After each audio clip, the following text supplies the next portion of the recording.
Can you hear me? Can you hear me? Yes.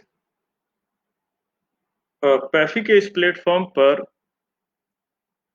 मुझे अपने विचार साझा करने के का जो अवसर मिला है उसके लिए मैं बहुत बहुत आभारी हूँ पैफी का। पैफी बहुत अच्छा काम कर रहा है। चलिए अपनी बात शुरू करते हैं वाडा से रिलेटेड। कैसे वाडा स्ट्रगल कर रही है। अपनी बात शुरू करने से पहले मैं आप लोगों को एक ऑप्शन देता हूँ। अगर मैं आप लोगों को कहूँ कि मैंने एक दवाई बनाई है और वो दवाई ऐसी है कि आप उससे पकड़े नहीं जाएंगे, तो कितने परसेंट आप लोगों में से लेने चाहेंगे? मैं यकीनन मानता हूं आप लोग जो सुन रहे हैं टीचर्स हैं, अगर ये ऑप्शन खिलाड़ी को दी जाए तो खिलाड़ी का क्या रवैया रहेगा आप खुद सोचेगा। और जब यही ऑप्शंस एक बारी 2012 में 198 ओलंपिक लेवल के जब पावर एथलीट्स को दी गई, ऑप्शन देखिएगा कि अगर आपको बैन सब्सटेंस दिया जाए और आपको दो गारंटी दी जाए कि आप पकड़े नहीं जाएंगे अगर इस दवाई को लेते हैं, और यूल गोइंग टू विन, और आप जीतेंगे, तो आप हैरान रह जाएंगे। 198 में से 198 ओलंपिक लेवल के एथलीट में से मात्र 3 ने कहा कि नहीं लेंगे। ये शोध, ये रिसर्च क्या साबित करती है कि दवाइयों को लेने का जुनून इंटरनेशनल लेवल, नेशनल लेवल, हर लेवल पे इतना ज्यादा है कि हम अंदाजा भी नहीं लगा सकते। आप एक सिनेरियो देखिए कि एक लड़का जो एक हरियाणा पुलिस या किसी पुलिस में कांस्टेबल के पद के लिए स्ट्रगल कर रहा है, कांस्टेबल भर्ती नहीं हो पाता, और वो लगातार स्पोर्ट्स के लिए खेल रहा है, प्रिपेयर कर रहा है, और उसे ये ऑप्शन दी जाए और उसे यूं पता है अगर मैं दवाई ले लूं और मेरी परफॉर्मेंस आ जाए तो शायद मैं ओवरनाइट एक स्टार बन जाऊं, करोड़ों रुपए मिलेंगे, शायद डीएसपी की नौकरी में बहुत सारी चीजें मिलेंगी। मैं इन इनाम का विरोधी नहीं हूं, पर इसके कुछ एक साइड इफेक्ट्स हैं। चलिए इस सवाल को थोड़ा घुमा देते हैं, घुमा के बात करते हैं। जब इसी सवाल को थोड़ा घुमा के पूछा गया कि अगर मैं आपको एक और बैन सब्सटेंस दूं और कहूं कि गारंटी देता हूं कि आप पकड़े नहीं जाएंगे, और आप आने वाले 5 साल तक आप हर कंपटीशन को जीतेंगे, आने वाले 5 साल तक आप हर कंपटीशन को जीतेंगे, पर पर 5 साल के बाद आप मर जाएंगे, तो यकीन मानिए कि आपके अंदाजे से जो मेरी बात सुन रहे हैं कितने लोग सोचेंगे कि वो लेंगे सब। मैंने आपसे अपनी बात शुरू करने से पहले एक चीज कही थी कि दवाइयों को लेने का जुनून इतना ज्यादा है, इतना ज्यादा है कि आप सोच भी नहीं सकते। जब आंसर देखेंगे आप हैरान रह जाएंगे। ये जो 198 एथलीट थे, इनमें से मात्र मात्र 50% से कम ने कहा कि हम नहीं लेंगे, 50% से ज्यादा ने कहा दे दो कोई समस्या नहीं, 5 साल चैंपियन बन के जी लेंगे, पर दवाई ले लेंगे 5 साल तक, उसके बाद मर जाएं कोई टेंशन। तो देखिएगा, दवाई लेने के लिए एथलीट मरने के लिए भी तैयार। तो ये दवाइयों के खिलाफ लड़ाई इतनी आसान नहीं है जितनी हम लोग सोचते हैं। चलिए थोड़ा सा 2-4 स्लाइड कुछ एक बैकग्राउंड के बारे में बात करते हैं, कैसे शुरू हुई, तो ज्यादा समय उस पर नहीं लगा। एक बहुत बेहतरीन एग्जाम्पल है 1904 ओलंपिक मैराथन। ब्रिटिश अमेरिकन थे थॉमस जे हिक, सेंट लुइस के अंदर मैराथन हुई थी, और उस समय मैराथन की जो दूरी थी 24.85 माइल होती थी। 1912 के अंदर इसको 26 माइल फिक्स किया गया था। उससे पहले की जो दूरी थी वो थी 24.85 माइल। देखिएगा दिन कैसा था, वो दिन था 90% ह्यूमिडिटी थी, 32 डिग्री टेम्परेचर था, और उस ट्रैक के ऊपर धूल उड़ रही थी, गाड़ियां चल रही थी, जो जो उसके साथ में पेस मेकर की गाड़ियां थी, वो पूरी तरह धूल उड़ रही थी, कच्चा रास्ता। और आप देखेगा इस रेस को 32 लोगों ने शुरू किया था और मात्र 14 लोग उसे फिनिश कर पाए। ये जो जनाब थे जिन्होंने थॉमस हिक्स साहब, इन्होंने ये रेस जीती थी, इनके साथ साथ एक गाड़ी में इनके डॉक्टर चार्ल्स लूकस और इनका ट्रेनर चल रहा। जब 10 माइल रह गए तो इसने इसे बहुत अनईजी महसूस हुआ। तो उस समय एक और प्रचलन था, ये काफी देर तक रहा कि रेस के बीच में पानी पीने की इजाजत नहीं हुई, तो उसे वो बहुत अनईजी फील कर रहा था। तो जब उस समय में उन्हें एक स्पंज दिया गया, एक डिस्टिल वाटर का स्पंज दिया गया कि उससे वो अपना मुंह साफ कर ले और थोड़ा सा जो उसी स्पंज से जो लिक्विड मिल सकता वो ले सकते। और उसके बाद उसने रेस जारी रखी। जब 7 माइल रह गए, उसने वो फिर अनईजी हुआ और उसने कहा कि नहीं, मैं नहीं दौड़ पाऊंगा, मेरे शरीर में ताकत नहीं। तब उसके डॉक्टर ने क्या किया, 1 मिलीग्राम सिट्रिसिन सल्फेट और एग व्हाइट को मिला के, एक एग व्हाइट को मिलाकर उसे दिया और उसने वो पी लिया। अब ये देखेंगे सिट्रिसिन सल्फेट होता क्या है, आप सुन के हैरान रह जाएंगे। ये रेड पॉइजन होता है, चूहों के मारने के काम आता है। अगर इसको थोड़ी मात्रा में दिया जाए, ये स्टिमुलेंट का काम करता है। अब देखिए इस रेस, जैसे जैसे रेस आगे बढ़ी, इस रेस के अंदर जब 2 मील रह गए, तो इस और 2 मील रह गए तो उसे इल्यूजन हुआ कि मेरे को अभी 20 मील रहे थे। वो जोर जोर से चिल्लाने लगा, मेरे से दौड़ा नहीं जा रहा, 20 मील की रेस और पड़ी है, 20 मील की रेस और पड़ी है। तब उसके डॉक्टर ने 1 mg सिट्रिसिन, 2 एग व्हाइट और एक शॉट ब्रांडी, ये सब चीजें मिला के दी और उसके प्रकार उसके बाद वो रेस अपनी पूरी कर पाया। और अगर ये चित्र देखेंगे कि वो कैसे, ये चित्र है, अगर आप इसे देखें कि ये कैसे जब वो रेस के बाद फिनिशिंग में उसे खड़ा नहीं हुआ जा रहा था, उसे साथ में पकड़ के ले जाया गया, उसके साथी, उसका डॉक्टर, उसका ट्रेनर उसे पकड़ के ले जाया। चलिए, अगर इस सिलसिले में एक ऐसे कंट्री की बात ना की जाए तो अधूरी है। दुनिया को जो ड्रग्स का ज्ञान दिया, जो सब चीज दी, वो एक कंट्री की बदौलत है, दैट वाज ईस्ट जर्मनी। क्या हुआ, चलिए थोड़ी सी इसकी बात करते हैं। एक ऐसा कंट्री, मात्र पॉपुलेशन 16 मिलियन, अगर आंकड़े देखें, 1968 के मैक्सिको ओलंपिक गेम में इस कंट्री ने 9 गोल्ड जीते। अब देखना दुनिया कैसे बदलते हैं। 72 के अंदर इनके 20 गोल्ड थे, 1972 ओलंपिक में 20 गोल्ड। 1976 ओलंपिक गेम्स के अंदर, मॉन्ट्रियल ओलंपिक्स गेम्स में ईस्ट जर्मनी ने 40 गोल्ड मेडल जीते, देखिए। और उसके बाद देखे 1980 के जो ओलंपिक्स गेम हुए थे, उसमें ईस्ट जर्मनी की लड़कियों ने 13 में से 11 स्विमिंग के इवेंट जीते थे और वर्ल्ड रिकॉर्ड बनाया। दुनिया अचंभित थी कि ईस्ट जर्मनी ने ऐसी परफॉर्मेंस कैसे दी। और उसके बाद आप देखेंगे आने वाले जो ओलंपिक्स गेम्स थे, मॉन्ट्रियल था, उसके बाद मॉस्को था और उसके बाद सियोल के अंदर, अगर आप मेडल टैली को देखें तो ये रशिया के बाद हमेशा नंबर 2 पर रहे। रशिया के बाद हमेशा नंबर 2 पर। ये मेडल टैली देखिए, 88। अगर सियोल ओलंपिक्स की देखो तो ईस्ट जर्मनी के पास 102 मेडल थे और ये मेडल टैली में दूसरे नंबर। दुनिया को यूं लगा कि ईस्ट जर्मनी ने बहुत सारी अपनी साइंसेज में, सब चीजों पे तरक्की की। और उसने एक ऐसा भ्रम फैलाया ईस्ट जर्मनी ने कि दुनिया भर से स्पोर्ट्स साइंटिस्ट को इनवाइट किया, कोचिज को इनवाइट किया कि, और दुनिया में ये फैलाया कि हमने अपनी स्पोर्ट्स साइंसेज को बहुत बेहतर तरीके से साइंटिफिकली मॉडिफाई किया, हमने बहुत सारी इन्वेंशन की है। तो इसीलिए हिंदुस्तान से भी और दुनिया के कोने कोने से बहुत सारे coaches of physical education teacher वहां गए कोचिंग लेने के लिए। आप यकीन मानिए, मैं बहुत से इंटरेक्ट किया उन लोगों को जो यहाँ से जाते थे, जो एक मेन इंस्टीट्यूशन था उससे बहुत दूर रखा जाता था, उससे कोई एक्सेस नहीं दी जाती थी। तो ये जो सब ईस्ट जर्मनी कर रहा था, ये मात्र एक आई वॉश था, मात्र एक आई वॉश था। असल में जर्मनी क्या कर रहा था, ईस्ट जर्मनी ने इस प्रोग्राम के लिए 10,000 एथलीट्स को रिक्रूट किया। 10,000 छोटे एथलीट्स, छोटे टैलेंटेड बॉयज होने लगे, बॉयज उन्हें रिक्रूट किया। और अगली चीज देखेगा, आप हैरान रह जाएंगे, इस प्रोजेक्ट के लिए उन्होंने 1,500 स्पोर्ट्स साइंस रिसर्चर, दोबारा देखिए sports science researcher, 1,500 sports science researchers को रिक्रूट किया। अगर मैं आप लोगों से एक सवाल करूं कि हिंदुस्तान में कितने स्पोर्ट्स साइंसेज रिसर्चर हैं, तो जवाब शायद अपने आप खंगालेंगे, तो जवाब कुछ ज्यादा बेहतर नहीं।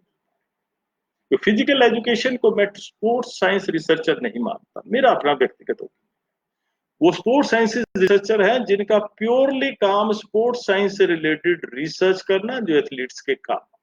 अब देखिए इसके साथ और उन्होंने क्या किया, 1,000 डॉक्टर्स रिक्रूट, 1,000 डॉक्टर्स इसी इंस्टीट्यूट के लिए, इसी प्रोग्राम के लिए। और क्या किया, 4,700 कोचिज रखे।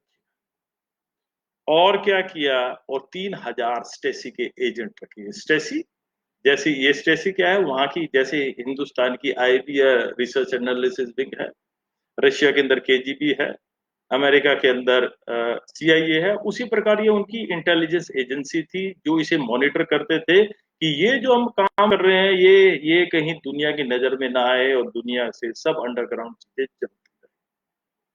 देखिए क्या किया इन्होंने।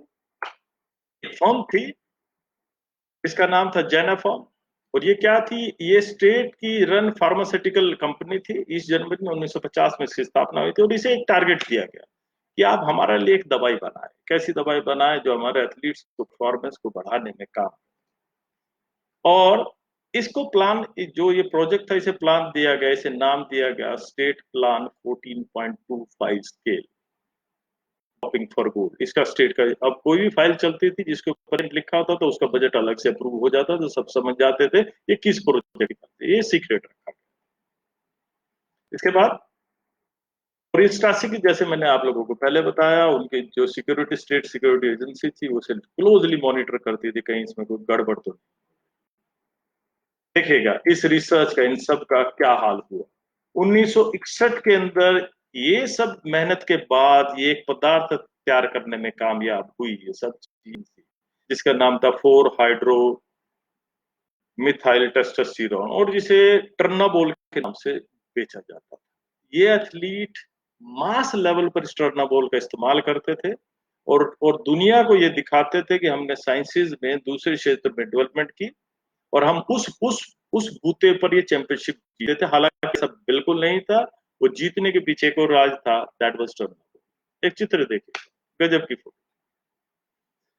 ये फोटो है स्विमिंग इवेंट में ईस्ट जर्मनी की फीमेल एथलीट स्विमिंग पूल से बाहर निकल रही है। अगर इस फोटो को ध्यान से देखें, ये फोटो अखबारों में छपी तो इसने तहलका मचा दिया। ध्यान से देखें कि इस, जहां मैं कर्सर दिखा रहा हूं, ईस्ट जर्मनी की जो फीमेल एथलीट्स हैं उनके ट्राइसेप्स नजर आ रहे हैं। अमूमन फीमेल जितनी मर्जी फिट हो जाए, जितनी मर्जी एक्सरसाइज करे, उनके अमूमन ट्राइसेप बहुत कम नजर में आता, बहुत कम नजर में। तो इस फोटोग्राफ में कहा कि ईस्ट जर्मनी की जो स्विमर्स हैं, जो एथलीट हैं, वो इतनी फिट है, इतनी स्ट्रांग है कि उनके ट्राइसेप्स भी नजर आते हैं। वो ट्राइसेप नजर आने के पीछे था राज, ट्रेनाबोल और एक्सरसाइज। एक चित्र देखिए, अगर ये मेरा बस चले तो शायद ये हर जिम में, हर स्टेडियम में इस फोटो को मैं जरूर लगा दूं। ध्यान से देखिए, ये फोटो है हेडी क्रीगर की। ये फोटो है हेडी क्रीगर, ये हेडी क्रीगर है जो आपको दिखाते हैं। ये शॉर्ट पटर रही है। ये यूरोपियन एथलेटिक चैंपियनशिप के अंदर इसने गोल्ड जीता था 1986 के। और दूरी दूरी इसने जो शॉर्टपुट फेंका था वो था 21.10 मीटर शॉर्टपुट फेंका, इसे गोल्ड मिला। और आज के समय में ये हेडी क्रीगर, एंड्रू क्रीगर के नाम से इसे इतनी दवाई दी गई थी कि ये इस रूप में जी रही है। ये थी हेडी क्रीगर, और ये आज के समय में एंड्रू क्रीगर के नाम से इसे इतनी दवाई दी गई कि इसका सेक्स चेंज हो गया। आज ये इस रूप में जी रही है, और ये नीचे इसकी फोटो है जब ये प्रैक्टिस करती है। मतलब इसे इतना स्टीरॉयड दिया गया, इतना स्टीरॉयड दिया गया कि इसका सेक्स चेंज हो गया। और अगर देखे, ध्यान से देखे, इसकी मूछें भी हैं और इसकी दाढ़ी भी, और ये परफेक्ट मेल नजर आ रहा है। और देखे नीचे स्टेटमेंट क्या देती है, I was merely 16 year old. मैं मात्र 16 साल की थी जब मेरे कोच ने मुझे वो पीली दवाइयां देनी शुरू की। एक और ईस्ट जर्मनी का एक और कमाल देखिए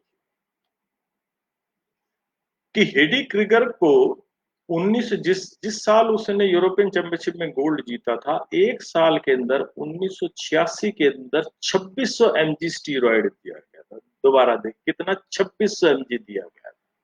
और एक एक एथलीट जिसे जानते होंगे, बेन जॉनसन ने समर ओलंपिक गेम्स के लिए एक साल जो ये लिया था, ये कितना था, ये तकरीबन जो एडी क्रीगर को दिया गया था इससे 1000 mg ज्यादा था। जितना बेन जॉनसन ने लिया, हेडी क्रीगर ने उससे 1000 मिलीग्राम ज्यादा लिया था। इतना ज्यादा स्टीरॉयड इन्हें दिया जाता है। अगली स्लाइड देखेंगे आप हैरान रह जाएंगे। ये जनाब है 2 टाइम के वेल्टिंग वर्ल्ड चैंपियन है। नाम इनका ग्रेट बून है। और एक सरल भाषा में देखें कि ये अपनी कैटेगरी में कहीं से भी इनकी बॉडी और ये नजर नहीं आती। कहीं से भी मस्कुलर बॉडी अगर आप देखें तो बहुत कम नजर आती है। पर इसके पीछे एक कारण था, ये 2 बार के वर्ल्ड चैंपियन थे और इनके पर खिताब था। He was said to be the strongest man of the world, इन strongest man of the world का खिताब दिया गया। और एक जो गजब की बात, 12 महीने के अंदर इन्हें 12 महीने के अंदर कितना स्टीरॉयड दिया गया, 12,775 mg स्टीरॉयड दिया गया था। और वो स्टीरॉयड इतना है, आप यकीन मानिए, that is the highest amount ever recorded और बिलीव टू बी रिकॉर्डेड। आज तक इतिहास में इतना ज्यादा स्टीरॉयड के प्रमाण मिलते नहीं, कोई लिखित प्रमाण नहीं।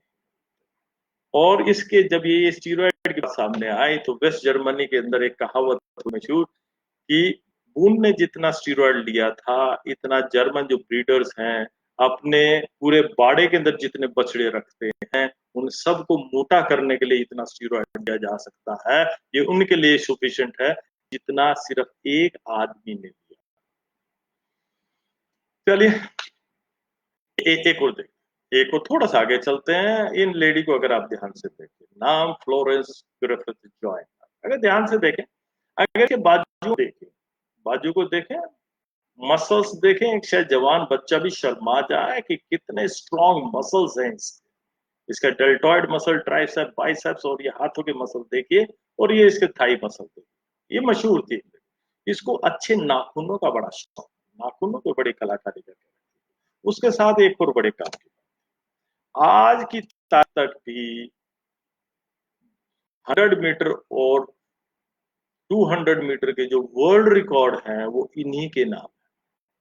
कब के रिकॉर्ड हैं देखिएगा, 1988 के, 1988 के रिकॉर्ड है। और जब ये रिकॉर्ड बनाए गए थे, 10.49 का रिकॉर्ड बनाया गया था, तो एक ही साल के अंदर इसने 47.47 सेकंड इंप्रूव किया था। और जब 200 मीटर का रिकॉर्ड बनाया था और उस साल 21:34 का रिकॉर्ड बनाया था, और यकीन मानना ये रिकॉर्ड आज तक है, आज तक कभी ये रिकॉर्ड नहीं टूटे।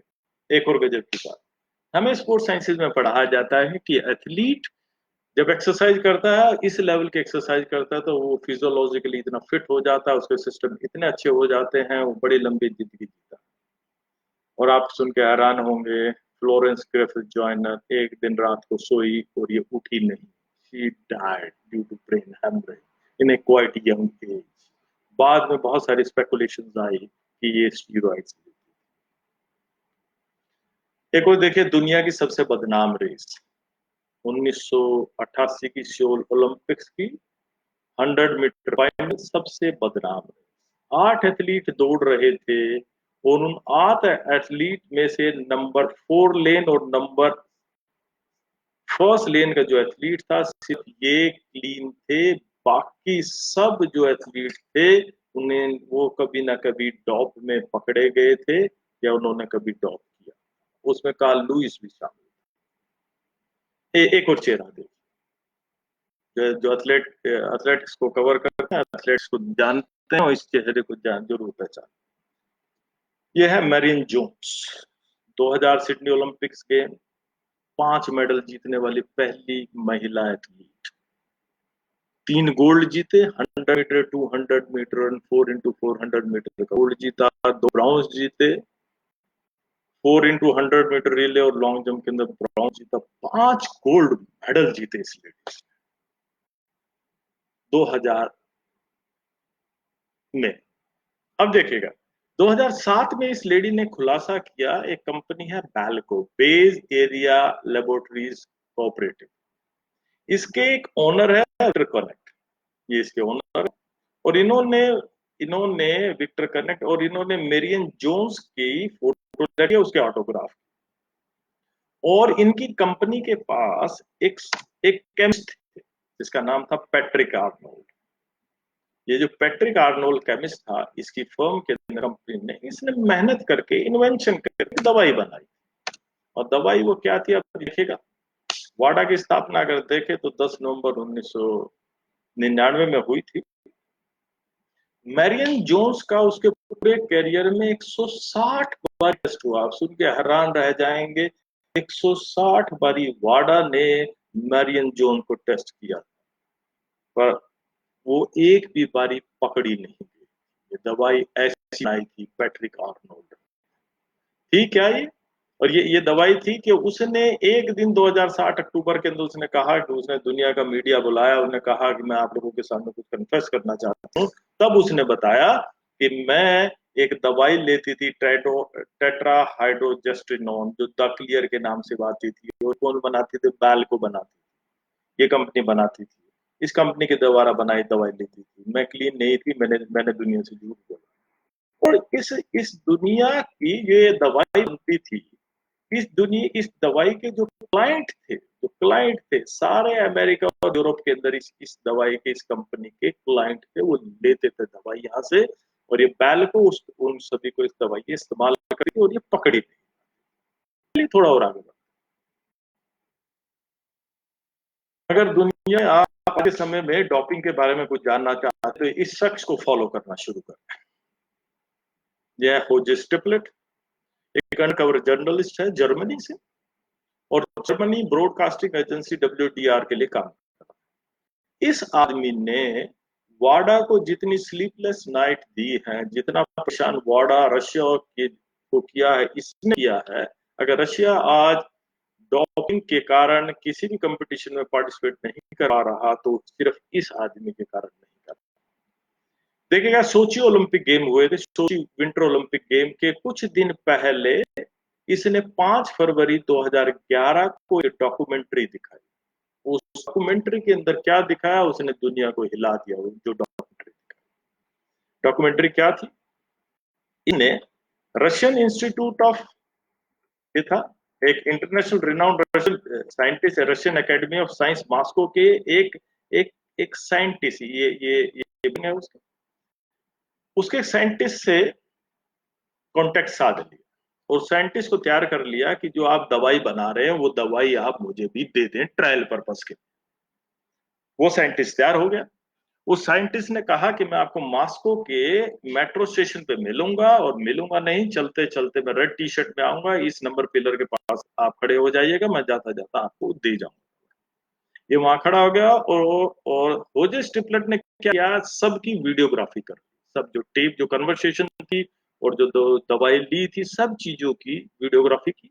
और जब ये वीडियोग्राफी की तो उसके अंदर जब ये मॉस्को स्टेशन के ऊपर जब इसने दवाई दी, जब उस दवाई को खोल के देखा, ये हैरान रह गया। इसमें 2 छोटे चीनी के दाने थे, 2 छोटे से, बहुत छोटे से दाने थे। ये बड़ा हैरान था, ये क्या था, और वो दे के चुपचाप चला गया। ये उस दवाई को लेकर पहुंचा एक जर्मन की जो सबसे एडवांस यूनिवर्सिटी की एंटी डोपिंग लैब है, उनसी लैब थी स्पोर्ट्स यूनिवर्सिटी ऑफ कोलोगन, यहाँ पहुंचा और उसे एनालाइज करा कि ये बताएं, ये पदार्थ है क्या, ये पदार्थ है क्या। और जैसे कि मैंने आप लोगों को पहले भी बताया, ये सब चीजों की वीडियोग्राफी कर रहा था। अब ये कर रहा था, तो जब इन्होंने एनालिसिस किया उस पदार्थ के बारे में, तो पता लगाया ये क्या था। ये पदार्थ था modified full size mechano growth hormone, MGH था, उसे सिंथेटिकली मॉडिफाई कर लिया था। और ये हार्मोन क्या कर सकता था, आप देख हैरान रह गए। आपकी इसकी सिंगल मस्कुलर डोज अगर दी जाए, इंट्रामस्कुलर दी जाए, तो ये 3 वीक में आपके मसल के फाइबर के क्रॉस सेक्शन को 25% तक बढ़ा सकता है। और ये आपको जो मैं चित्र दिखा रहा हूं, ये कुछ ऐसा बनाने में भी काबिल है, अगर आप ये हार्मोन लेते हैं, जो दवाई बनाई। और आप एक सुन के हैरान होंगे, ये होजे ने जब दोबारा उस साइंटिस्ट से मिला, तो साइंटिस्ट ने कहा कि मैं आपको मैकेनो ग्रोथ हार्मोन जो मैंने मॉडिफाई किया है मेरे लैब में, उसकी 100 mg की डोज दूंगा, पर $1 लाख दूंगा। ये काम इतना आसान नहीं है, यकीन। ये डॉपिंग जो करते हैं, जो नई रिसर्चेज होती हैं, तो उसके पूरा अमाउंट वसूला जाता है। तो $1 लाख मांगे, और ये सारी डॉक्यूमेंट्री बनाकर उसने टीवी पर दिखा। ये सब हुआ तो तहलका मच गया रशिया के अंदर जब तहलका मचा। और एक और चीज कही कि जो रशियन साइंटिस्ट था, ये जो बायोलॉजी का प्रोफेसर था, ये उस दवाई को 2010 से बेच रहा था। पकड़े कब गए? 4 में। मतलब ये 4 वाडा या आईओसी एक हिसाब से 4-5 साल लेट थी। अगर होजे ना पकड़ता तो शायद ये और लंबा भी चलती रहे। चलिए, वाडा ने वाडा को पता चला 2015 के अंदर Russian state sponsored doping scandal चला रहे हैं, और उन्होंने 1500 अपने डिस्ट्रॉय किए, एथलेटिक्स फेडरेशन को बैन किया गया। कुछ एक काम की चीजें जो मुझे जो समय में देख रहा हूँ, समय के साथ साथ चलना है मुझे, तो थोड़ी चीजें मैं स्किप करूँ। ये देखिए, सेम होजे ने एक और डॉक्यूमेंट्री बनाई और उसको फिर जर्मन टेलीविजन एआरडी के ऊपर दिखाया। कब दिखाया? ये संडे टाइम्स के अंदर। ये कब दिखाया? 10 जुलाई 2016 को दिखाया। अगर आप इसके ट्विटर हैंडल पे जाएं तो ये सभी डॉक्यूमेंट्री वहां पर अवेलेबल है, आप वहां देख सकते। क्या देखा? कीनिया के अंदर एक प्लेस है which is known as high altitude training centre. उसे क्या कहा जाता है? High altitude, this is said to be the university of champions. इसे यूनिवर्सिटी ऑफ चैंपियन। होजे साहब वहां पहुंचे और उन्होंने देखा कि ये ट्रैक्स हैं वहां पर, और वहां हजारों की तादाद में कीनिया के, अफ्रीकन कंट्रीज के और दुनिया के और बहुत सारे देशों के लोग वहां पर आकर ट्रेनिंग करते हैं। जब इसने वहां पर गया और हिडन कैमरा से जो भी डॉक्यूमेंट्री बनाई तो ये हैरान रह गया। इस डॉक्यूमेंट्री के अंदर इसने दिखाया कि वहां पर ईपीओ के जो इंजेक्शन है, सिरिंज है, ये अलग अलग जगह, अलग अलग हॉस्टल्स में बिखरे पड़े मिले। उसके साथ इसने एक और इंप्रूव किया। देखिएगा, वो कहते हैं कि आवश्यकता की चीज की जननी रहती है। जब 1000 एथलीट थे, ईपीओ चाहिए, तो वहां एक एक नेटवर्क किया के अंदर तैयार हो गया। और नेटवर्क के अंदर 2 डॉक्टर वो स्पेशली डिजाइन ईपीओ डिजाइन करते हैं, उन्होंने तैयार करानी शुरू कर दी एथलीट को देने। और उसने क्या दिखाया कि जो 2 डॉक्टर्स ने वीडियो में दिखाया कि मोर देन 50 एथलीट्स को दिया है, जिसमें 3 ब्रिटिश भी हैं, उनको उनको गारंटी दी है कि 3 महीने के अंदर उनकी परफॉर्मेंस ड्रामेटिकली हो जाएगी और आप पकड़े भी नहीं जाएंगे। यहाँ एक और मैं बात बताता हूँ कि मात्र वाडा की 32 लैब है दुनिया के अंदर जो एक्रेडिटेड है, और रिसेंटली हमारी जो लैब थी दिल्ली की वो भी डिसएग्रीगेट हो गई थी, एक्रेडिटेशन उसकी खत्म हो गई थी मापदंड, क्योंकि उनके कुछ मापदंड है, उन मापदंड को, वाडा के मापदंड को हमारी लैब भी पूरी नहीं कर पाती। एक समस्या है कि जो अफ्रीकन कंट्रीज हैं, यहाँ पर पूरा समय जो डॉपिंग के जो ऑफ द कंपटीशन डॉपिंग है वो इतनी ज्यादा हो नहीं पाती, क्योंकि डॉप करना, इसका टेस्ट करना थोड़ा एक्सपेंसिव भी रहता है। चलिए आप ये देखेंगे, आप इन्हें जानते होंगे, मारिया शारापोवा। बड़े गजब के इनका एग्जाम्पल अगर देखें, बड़ा गजब का एग्जाम्पल है इनका। इनको मार्च 2016 के अंदर जब ऑस्ट्रेलियन ओपन खेल रही थे, उस समय मेल्डोनिया एक सब्सटेंस है, उससे पकड़ी गई थी। और देखे पकड़ी कैसे गई है, गजब की चीज देखने की, कि वाडा ने फरवरी 2016 में मेल्डोनियम को बैन किया था, और मार्च के अंदर इसे, मारिया शारापोवा को पता नहीं था कि मेल्डोनियम बैन हो चुकी है, और ये फिर भी मेल्डोनियम लेती रही, और अगले ही महीने जब इसका टेस्ट हुआ तो ये पकड़ी गई। और दुनिया में ऐसे बहुत सारे एथलीट्स हैं, नई नई इन्वेंशन, नई नई दवाइयां ऐसी ये लेते रहते हैं। और उसके बाद वर्ल्ड एंटी डोपिंग एजेंसी ने पाया कि आने वाले 124 जो जो थे मेल्डोनियम के जो पॉजिटिव केसेस पाए गए, मात्र 6 महीने के गैप के अंदर देखा कि दुनिया ले रही थी मेल्डोनियम, उन्हें पता था मेल्डोनियम से परफॉर्मेंस, पर उन्हें यूं नहीं पता था कि ये बैन कर। इनका नाम को देखिए, मैं जानता हूं कि आप सभी से इन्हें जानते हो। नाम लांस आर्मस्ट्रॉन्ग।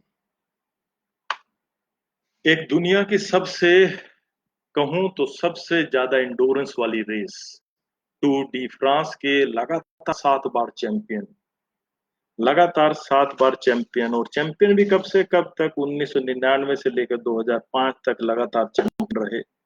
और टूर डी फ्रांस एक ऐसी रेस है जो 23 दिन तक चलती है, और 21 दिन लगातार, आपको बीच में 2 दिन का रेस्ट मिलता है, 21 दिन तक लगातार आपको साइकिल चलानी पड़ती है। साइकिल वो इतनी है, इतनी हार्ड है कि ऐसा है कि 21 दिन लगातार आपको जैसे मैराथन रेस लगानी है, इतनी टायर्डनेस होती है। और उसका ये 7 बारी का लगातार का दिन। अब हुआ ये, एक इसके टीम वेट ने विसल ब्लोअर का काम किया, वाडा को बता दिया, मीडिया में बताया कि लाम आर्मस्ट्रांग मेरी टीम का सदस्य था और ये डॉप करता था। और 2013 में इसने तंग आकर, जब इसके पीछे सारी एजेंसी लगी, मीडिया के सामने आया, उसने बताया कि हाँ मैं डॉप करता था, और मैंने दुनिया का डॉपिंग का कोई भी ऐसा तरीका नहीं छोड़ा जो डॉपिंग के अंदर ना। मीडिया सुन के हैरान। कहता है कि मैंने मैंने अपने लैब में सैंपल चेंज कराना, डॉक्टरों से फॉल्स पॉजिटिव टेस्ट कराना, मैंने सारे काम किए। मैंने सारे काम किए। मैं इसका रिसेंटली एक इंटरव्यू देख रहा था।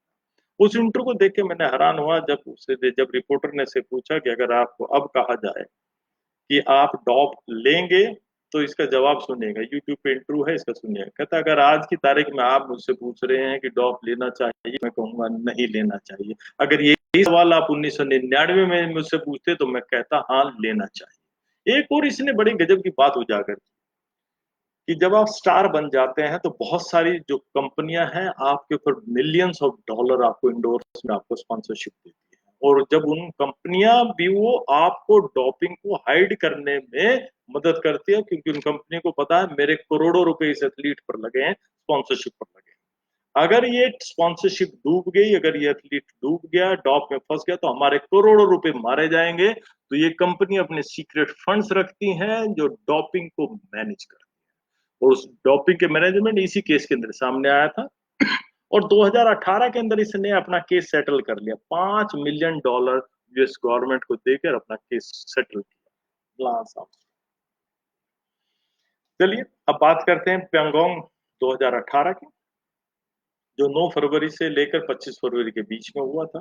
और वहां भी होजे साहब ने, सच बताऊं जैसे कि मैं आपको पहले बता रहा हूं, होजे साहब ने दुनिया को बहुत सारी, पर्टिकुलर रशियंस को, और इन्हें बहुत सारी स्लीपलेस नाइट। इन्होंने फिर एक डॉक्यूमेंट्री दिखाई, कब दिखाई? 29 फरवरी 2018 को दिखाई। और उसके अंदर क्या कहा कि जो वाडा जिन बॉटल्स के अंदर जिन बॉटल के अंदर सैंपल लेता है, ये टेम्पर प्रूफ नहीं, ये टेम्पर प्रूफ नहीं है। अगर इन बॉटल्स को आप देखें, बड़े देखें, एक पेटेंटेड आइटम है ये बॉटल, और स्विस कंपनी है, और वही वही एक स्पेशल जनरेशन जो ब्रैकेट किट बनाती है, जिनेवा की कंपनी ये बनाती है। और इसमें खास बात है, इस बॉटल में खास बात, अगर आप यहाँ देखें, इस बॉटल के अंदर ये जो प्लास्टिक है यहाँ नीचे, ये लॉक हो जाता है, जैसे आप टाइट करते हैं ये लॉक हो जाता है, ये खुलता नहीं। इस बॉटल को किसी भी प्रकार से कंटेमिनेटेड या इसको खोला नहीं जा सकता। एक बार सैंपल लेने के बाद अगर से सील कर दिया गया तो लॉक, यहाँ से लॉक हो जाता है, रिवर्स मूव नहीं करता, इसे खोला नहीं जा सकता। जब इसे खोलना होता है तो इसे खोलने के एक अलग तरीका है। इसके खोलने के लिए इसके ऊपर, इसकी सील के ऊपर रखकर हथौड़ा मारा जाता है, तब ये सील टूट के तब इसे खोला जाता है। होदे ने जो अपनी डॉक्यूमेंट्री में दिखाया कि इस बॉटल को उसने क्या किया, एक बॉटल ली, इसी कंपनी की एक बॉटल ली, उस बॉटल को बीच में से काटा, और उसको मैकेनिकली, जो इसका लॉक था, जो इसका अंदर जो कहा था पेटेंटेड आइटम है, कॉपी नहीं हो सकती, उसकी एक कॉपी तैयार करवाई, एक लैब में कॉपी तैयार कराई, जो एक मैकेनिकल इंजीनियर्स की मदद ली, उससे कॉपी तैयार कराई। और कॉपी तैयार कराकर चाइना से बात की, चाइना की एक फर्म से एक बॉटल बनवाई, और कहा कि उसकी कॉपी अगर मास प्रोडक्शन का उन्हें ऑर्डर दिया जाए तो सिर्फ मात्र 6 यूरो में एक ऐसी डुप्लीकेट बॉटल तैयार हो जाएगी। एक उसने दो बॉटल दिखाई, एक तो ओरिजिनल बॉटल, एक डुप्लीकेट बॉटल। इन दोनों बॉटल्स को वाडा की सभी लैब में लेकर गया, और उन्होंने कहा कि आप मुझे ये बता दीजिए इसमें असली कौन सी और नकली कौन सी है। वो यकीन मानिए कोई भी असली और नकली का फर्क नहीं बता। अब देखिएगा, जब असली नकली का फर्क नहीं बता पाया, अब गेम रशियंस क्या करते हैं। रशियंस सोची की एंटी डोपिंग लैब है, इस लैब के अंदर ये देखिए, अभी आगे बात करेंगे डॉक्टर रॉडनिकॉफ, ये उनका जो नेशनल डोपिंग एजेंसी है उसके हेड है, उसका रूम है, और यहाँ इसके अंदर सैंपल कलेक्शन। अब क्या करते थे रशियंस, क्या करते थे, उन्होंने भी इस ये जो बॉटल थी ये डुप्लीकेट तैयार कर ली। अब जो सैंपल दिन में आप किसी एथलीट से लेते थे वो कंटेमिनेटेड होता था, उसका नंबर होता था, वो क्या करते थे रात को सैंपल को इस होल से बदल देते थे, उसमें फ्रेश सैंपल उसकी जगह सेम लेबल वाला लगा के सब लगा के रख देते थे। वाडा जितने टेस्ट करना चाहे कर सकती है। ये चित्र है उसका, वो सैंपल जहाँ से ट्रांसफर किए जाते हैं, जिस रूम साथ में स्टोर रूम था और साथ के साथ में उनके हेड का रूम था। ये देखिए, और इस प्रकार ये सारे के सारे सैंपल बदल दिए जाते थे, रशियंस पकड़े नहीं जाते। अब डॉक्टर रॉडनिकॉफ, जो कि वहां के डायरेक्टर एंटी डोपिंग सेंटर के 10 साल तक डायरेक्टर रहे, प्रोफेशन से एनालिटिकल केमिस्ट थे, गजब के आदमी थे, अगर इनके बारे में 2 मिनट बात ना की जाए तो बड़ी बेइंसाफी। डॉक्टर रॉडनिकॉफ, जैसे कि मैंने बताया कि एनालिटिकल केमिस्ट थे, और आज के समय में रॉडनिकॉफ यहाँ नहीं। रॉडनिकॉफ इस समय सीआईए के साथ अमेरिका में किसी अनडिस्क्लोज डेस्टिनेशन के अंदर रहते हैं, और ये उन्होंने एक इंटरव्यू दिया था रॉडनिकॉफ में। क्या हुआ कि जब ये सब स्कैंडल आ रहा था, जब ये डॉक्यूमेंट्री आई कि पता चला रशिया एक स्टेट स्पॉन्सर्ड डॉपिंग प्रोग्राम चला रहा है, तो इसे लगा रॉडनिकॉफ को मैं फंस गया, तो इसने सीआईए से संपर्क किया चुपचाप। अब इसने एक और काम किया, अपनी लैब की हार्ड ड्राइव सारी कॉपी की और अपने साथ लिया, सीआईए से संपर्क किया और अमेरिका निकल गया। उसे पता था अगर रशिया में रहूंगा तो मारा जाऊंगा। दो इसके जो डिप्टी डायरेक्टर्स थे, आप सुन के हैरान रहेंगे, केजीबी बदनाम है किस काम के लिए? सस्पिशियस डेथ हो जाती है। सस्पिशियस डेथ कैसे? पता नहीं चलता, कोई एक्सीडेंट हो जाता है या जहर देने से साइलेंट किल से मरवा दिए। इसी प्रकार इसके दो डिप्टी डायरेक्टर मरवा दिए गए केजीबी ने, और आज भी केजीबी से ढूंढ रही है ये कहाँ है। देखिए इसने बड़े कमाल का काम किया। जैसे कि मैंने बताया कि ये पेशे से प्रोफेशनल, क्या नाम है, मैंने बताया कि एनालिटिकल केमिस्ट था। इसने ट्रायल एंड एरर करके 3 एनाबॉलिक स्टीरॉइड्स का, मेट्रानोल, ट्रनाबोल और ऑक्सीनोडोल, ये 3 एनाबॉलिक स्टीरॉइड्स, एक और काम करता है।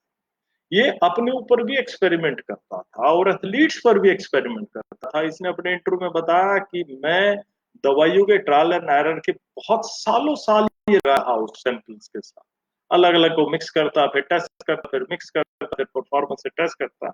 वो सालों के ट्रायल एंड एरर से इन तीनों का एक ऐसा मिक्सचर तैयार किया, एक सर्टेन अमाउंट के अंदर ये मिलाने से मिक्सचर तैयार किया, और उसे अगर लेने की पद्धति बता दूं तो हैरान रह जाएंगे। मेन के लिए क्या किया जाता था, आदमी क्या करते थे, शिवास रीगल विस्की के अंदर इन तीनों का एक खास मात्रा के अंदर तैयार की जाती थी, वो मिलाया जाता था। औरतों के लिए मार्टिनी के अंदर वोदका है, मार्टिनी के अंदर मिलाया जाता था। और उसको लेने का क्या तरीका था, उसको लेने के लिए उसको खास अमाउंट में मिलाकर अपने मुंह में रखा जाता था, और मुंह के से सिर्फ मुंह के अंदर रखे उसे घुमाया जाता था। और जब मुंह में उसे घुमाते रहते थे, आफ्टर 30 सेकेंड के बाद जो सारा कंटेंट था उसे हम स्पिट के बाहर थूक देते थे। इस 30 सेकेंड के दरमियान ही वो जो मेटाबॉलिक स्टीरॉइड थी वो बॉडी के अंदर एब्जॉर्ब हो जाती थी। और इस मेथड से उसने पाया कि जो डिटेक्शन विंडो है वो छोटी हो जाती है, ये दवाइयां पकड़ी नहीं। और ये सब चीजें उसने कब बताई? ये सब चीजें जब बताई जब वो सीआईए के पास चला गया, तब बताया उस इंटरव्यू के अंदर। उसने क्या कहा कि 1 मिलीग्राम स्टीरॉयड मिक्सचर में 1 मिलीलीटर एल्कोहल के अंदर मिलाता था, और इसकी खास एक रेशो रखती थी जो उसने कभी डिस्क्लोज नहीं, जिसकी वजह से पकड़े नहीं जाते। और उसे वहां के ऑफिशियल लैंग्वेज में दुचिश कहा जाता था, और उसी जब ये नाम लिया जाता था तो ये वही सैंपल ये बना के एथलीट्स को सप्लाई करता था, और रशियंस को लंबे टाइम तक ले रहे थे। और इसने एक गजब की स्टेटमेंट दी अपने इंटरव्यू में, कहा कि athletes are just like small children. Athletes, खिलाड़ी एक छोटे बच्चे की तरह होते हैं, उन्हें कुछ भी दे दो वो अपने मुंह में डाल देते, कुछ भी दे दो, कुछ का मतलब आप यकीन मानिए कुछ भी होता है। जैसे कहा कि होजे साहब ने एक डॉक्यूमेंट्री देखा, उससे 2 दिन बाद फिर एक डॉक्यूमेंट्री देखी। डॉक्यूमेंट्री ने वाडा के अंदर तहलका मचा दिया। रात ही सारी बॉटल्स उन्हें बदलनी पड़ी, जितनी सैंपल कलेक्शन की बॉटल्स थी पैंगोंग से, उन्हें सबको बदलना पड़ा। कारण क्या था? इसने इस डॉक्यूमेंट्री में क्या दिखाया कि ये जो बॉटल्स हैं, ये जो सैंपल कलेक्शन की बॉटल्स हैं, अगर इन बॉटल्स को हम फ्रीजर्स में -72 टेम्परेचर के ऊपर 72 घंटे तक रख दें, तो ये सामने इस डॉक्यूमेंट्री में दिखाया 20 बॉटल इसने रखी, 20 में से 12 बॉटल अपने आप ही खुल गई। 12 बॉटल्स अपने आप ही खुल जाती है, मतलब कि उसके अंदर अडल्ट्रेशन पॉसिबल है। और यही सारी चीजें इन्होंने दिखाई। ये एक लॉयर है, ये लॉयर है जो एंटी डोपिंग के केसेस को डील करते हैं। इन्होंने कहा, इस ये एक वीडियो है, देखिएगा, top secrets of Russian doping देखिएगा। इसमें एडमिट करता है कि दुनिया में अगर कोई एथलीट कहता है मैं डॉप में फंसा हूं तो मुझे लॉयर करिए, मैं सबको बचा दूंगा, क्योंकि आपका जो डोपिंग का सिस्टम है वो फुल प्रूफ नहीं है, बॉटल्स खुल जाती हैं, सैंपल अडल्ट किया जा सकता है। चलिए थोड़ा सा आगे चलते, बहुत सारे वीडियोस हैं जो आप देख सकते हैं यूट्यूब पे, अलग अल जजीरा पे, बहुत सारी जगह हैं, वहां से इंफॉर्मेशन कलेक्ट की जा सकती है। अब एक और चीज देखिए, रशियंस को 9 दिसंबर 2012 को 4 साल के लिए बैन कर दिया गया। मतलब क्या, रशियंस अगले समर ओलंपिक नहीं के, ये जो डॉक्यूमेंट्रीज दिखाई थी, इस आदमी ने रशियंस के लिए क्या किया, ये सब डॉक्यूमेंट्रीज ने 2012 2020 के समर ओलंपिक नहीं खेल सकते, विंटर ओलंपिक नहीं खेल सकते, 2022 का जो फुटबॉल का वर्ल्ड कप है ये भी रशियंस बैन है इसके लिए। हुआ क्या, पेंच कहां फंसा? जब मैंने आके आप लोगों को पहले बताया था, रॉडनिकॉफ ने क्या किया था, रॉडनिकॉफ ने जो हार्ड डिस्क लेके सीआईए के साथ मिलकर रशिया से आ गया था, तो बाद में जब इन्होंने मॉस्को लेबोरेटरी ने अपनी रिपोर्ट दिखाई तो उन्होंने कहा कि मात्र 29 आदमी पॉजिटिव हैं, पर उसकी रिपोर्ट में 298 आदमी पॉजिटिव थे, जो रॉडनिकॉफ की रिपोर्ट थी। इसीलिए वाडा ने रशिया को 4 साल के लिए बैन कर दिया। जब ये काम हुआ तो रशियंस ने भी सोचा कि हमारे ऊपर इतना काम चल रहा है, तो उन्होंने क्या किया, एक चीज होती है थेरेपेटिक यूज एग्जेम्पशंस की, एथलीट्स को मौका दिया जाता है कि वो मेडिकल कारण से स्टीरॉइड्स ले सकते। एक एक एक हैकर्स का एक ग्रुप है जिसे फैंसी बियर कहा जाता है, और कहा जाता है कि ये रशियंस का है। इस फैंसी बियर ने क्या किया, वाडा की साइट को हैक किया। हैक करने से जो इंफॉर्मेशन निकाली वो इंफॉर्मेशन ऐसी थी कि दुनिया चौंक, और ये सीक्रेट इंफॉर्मेशन रखी जाती, वाडा नहीं था। क्या थी इंफॉर्मेशन? इंफॉर्मेशन क्या थी, 2015 के अंदर टीयूबी थेरेपेटिक यूज एग्जीबिशन यूएसए को कितनी दी गई, देखे है अब नंबर देखिए, 6553, सॉरी 653, और फ्रांस को कितनी दी गई, ऑस्ट्रेलिया को कितनी दी गई, और रशिया को कितनी दी गई। और इसी के साथ मैं कहूंगा, अगर कुछ मेरे साथी कुछ सर्च करके देखें कि इंडिया को कितनी टीयूबी दी गई, तो देखो बड़ा अजीब सा। उन्होंने बताया, एक अमेरिकन आर्टिस्टिक जिम्नास्ट जो सिमोन थी, ये क्या था इनका केस, देखेंगे आप हैरान रह जाएंगे। 4 टाइम ओलंपिक गोल्ड मेडलिस्ट हैं, 10 टाइम वर्ल्ड चैंपियन है, 10 टाइम वर्ल्ड चैंपियन, टॉप के एथलीट, जो उस लीग के अंदर पता चला कि ये स्टिमुलेंट एम्फेटामिन लेती थी, और इन्हें एम्फेटामिन के लिए टीयूबी मिली हुई थी, कि ये इसके पास अधिकार था कि ये स्टिमुलेंट ले और प्रतियोगिताओं में पार्टिसिपेट कर पाए। और उनकी सफाई आई, जब ये आया तो ट्विटर पे उसने अपनी सफाई दी कि मैं एक बीमारी से ग्रस्त थी जिसके कारण मुझे ये लेने की इजाजत दी गई। एक ही चेहरा देखे पहचानते होंगे, लॉन्ग टेनिस की स्टार है, विलियम सिस्टर सरीना विलियम्स। अभी देखिएगा यहाँ सरीना विलियम्स और वीनस विलियम्स दोनों बैठे, आप सुन के हैरान होंगे, पिछले 5 साल में 15 बार इन्हें टीयूवी दी गई है। 5 साल के अंदर इन्हें स्टीरॉइड्स और बैन सब्सटेंस लेने के लिए 15 बार इजाजत दी गई है। एक और चीज इन्होंने बताई, सुन के बड़े हैरान रह जाए। क्या कहा, asthma plus TU is equal to Olympic. Fancy Bear ने एक चीज और रिवील की, जो वेस्टर्न एथलीट्स का एक फार्मूला दिया कि जो वेस्ट में एथलीट जीतते हैं इसी कारण में जीतते हैं। वो क्या कहते हैं, देखे कि उसने एग्जांपल दिया कि जो नॉर्वे की जो स्कीइंग टीम है, जो नॉर्वे की जो स्कीइंग टीम है उसके 70% एथलीट को अस्थमा है। आप सुन के हैरान रहेंगे, जो फैंसी बियर ने लीक किया कि जो उनके 70% एथलीट को अस्थमा है, मतलब जो 70% एथलीट है उन्हें ब्रोंचो डायलेटर लेने की इजाजत है। वो कंपटीशन में ब्रोंचो डायलेटर लेते हैं ताकि पैसेज खुल जाए, ज्यादा ऑक्सीजन ले पाए और चीजों को जीत पाए। तो ये दुनिया है, स्कीइंग जीतने के लिए आप ब्रोंचो डायलेटर के लिए टीयूबी ले लेते हैं। एक और चीज देखिएगा, एक नाइकी ने ओरेगन प्रोजेक्ट चलाया। एक नाइकी ने कहा कि करोड़ों डॉलर दिए कि अमेरिका के अंदर distance runner, long distance runner हम प्रोड्यूस करें। और उसका जो हेड कोच रखा, वर्ल्ड का बड़ा रिनाउंड कोच है ये, एल्बर्टो स्लेजर, बहुत रिनाउंड लॉन्ग डिस्टेंस कोच है। और इसको अभी अक्टूबर 2019 के अंदर टेस्टोस्टेरोन के जो सैंपल्स हैं, टेस्टोस्टेरोन के जो सप्लीमेंट्स थे, उन्हें स्मगल करने के दोष के अंदर इसे बैन लगाया गया।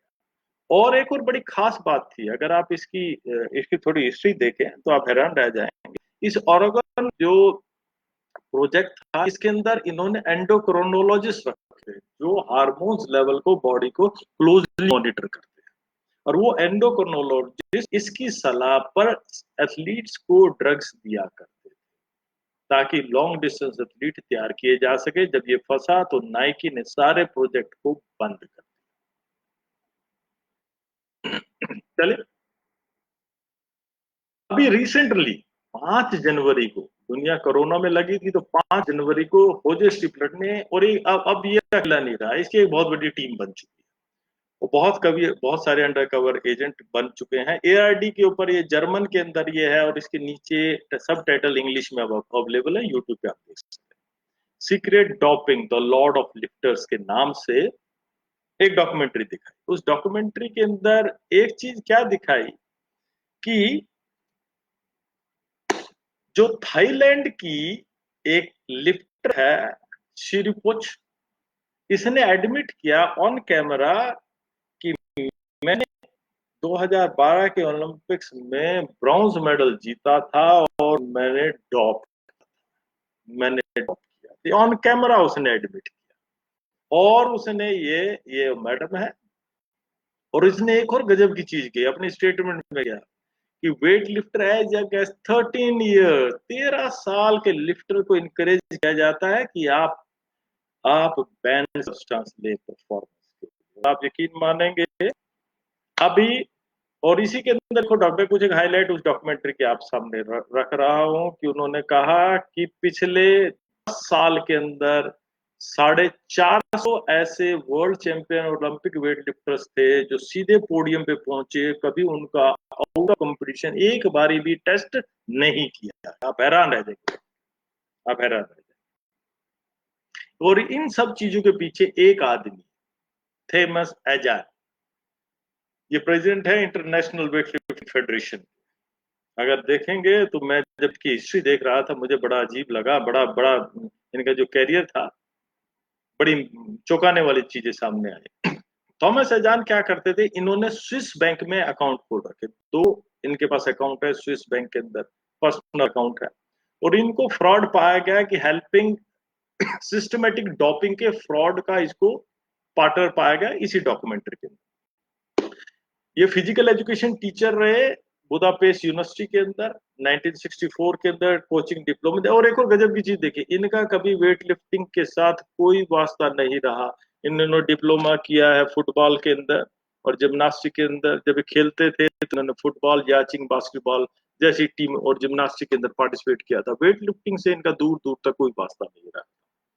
इन्होंने 1989 के अंदर ये जो हंगेरियन ओलंपिक कमेटी के 89 से लेके आज तक कभी प्रेसिडेंट कभी जनरल सेक्रेटरी, हमेशा ऐसे रहे। जो जो नए जो स्टूडेंट्स, जो रिसर्चर्स, जो ये डिबेट्स, जो लेक्चर सुन रहे हैं, उनके लिए मैं एक सुझाव है कि आप वर्ल्ड की जितनी फेडरेशंस हैं उनका एक बार अध्ययन करिए। कई थीसिस लिखे जा सकते हैं कि कौन आदमी कितने साल से इस पद पर आसीन है, उसकी क्या बैकग्राउंड रही। ये एक बहुत बड़ा इन फेडरेशंस में नेक्सस चलता है।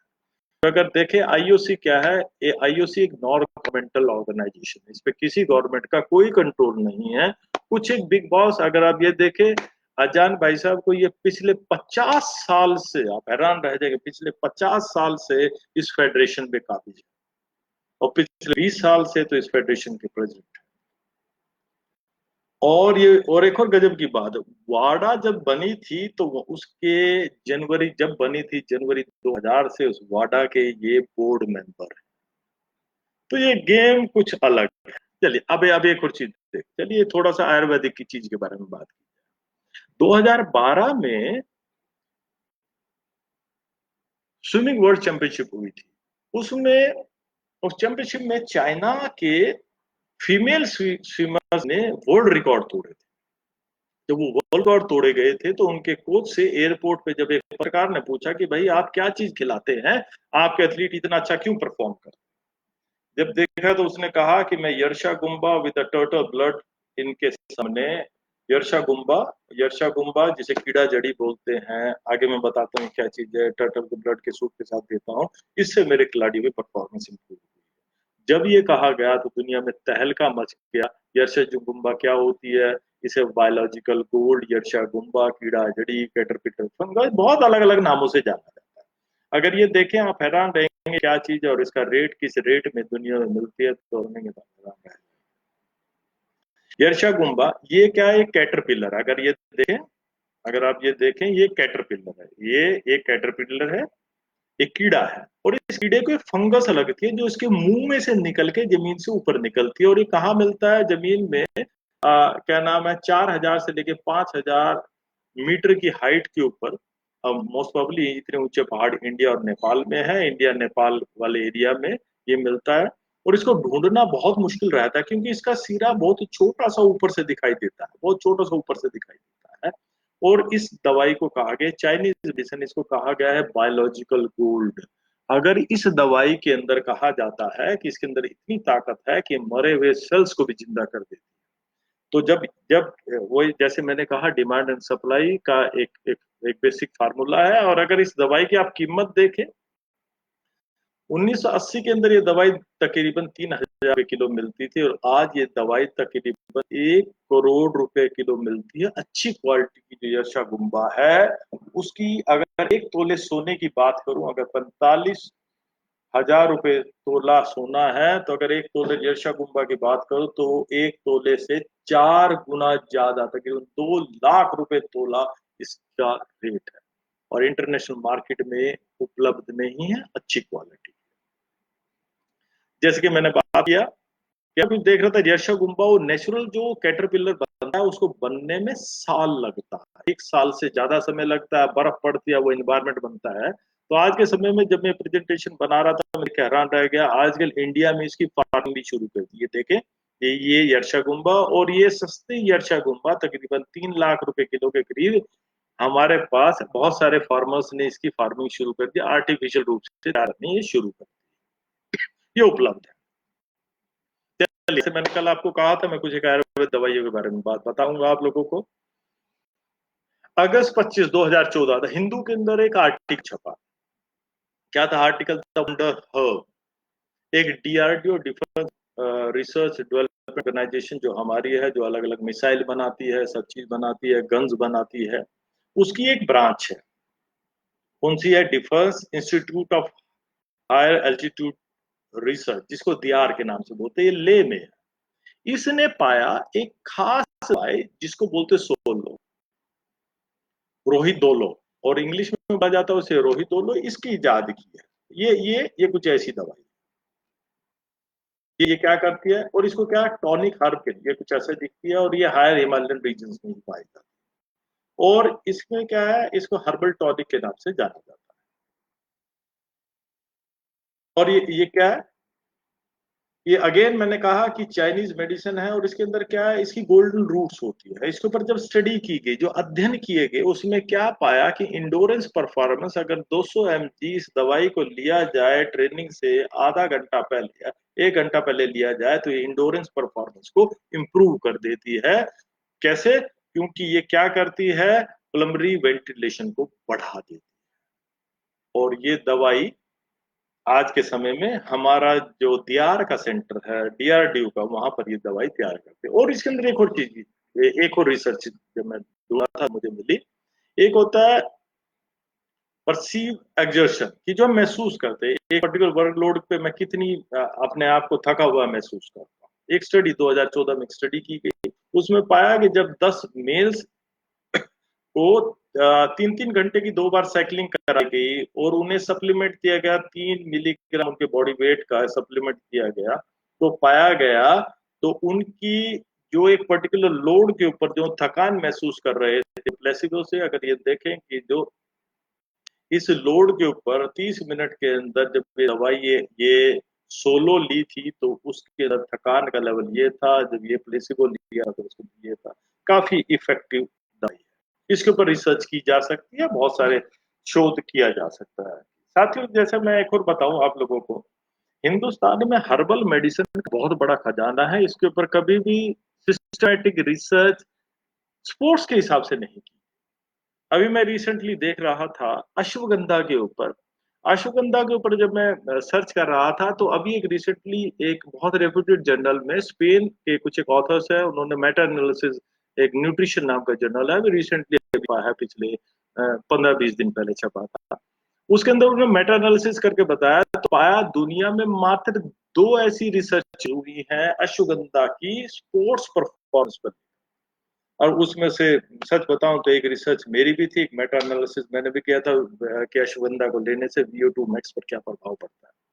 तो वही कह रहा हूँ कि हमारे पास इतना बड़ा खजाना है कि मैं साथियों से गुजारिश करूंगा, जो आप ये कंपैरिजन करते हैं वॉलीबॉल, हैंडबॉल, फुटबॉल का, इसको छोड़िए।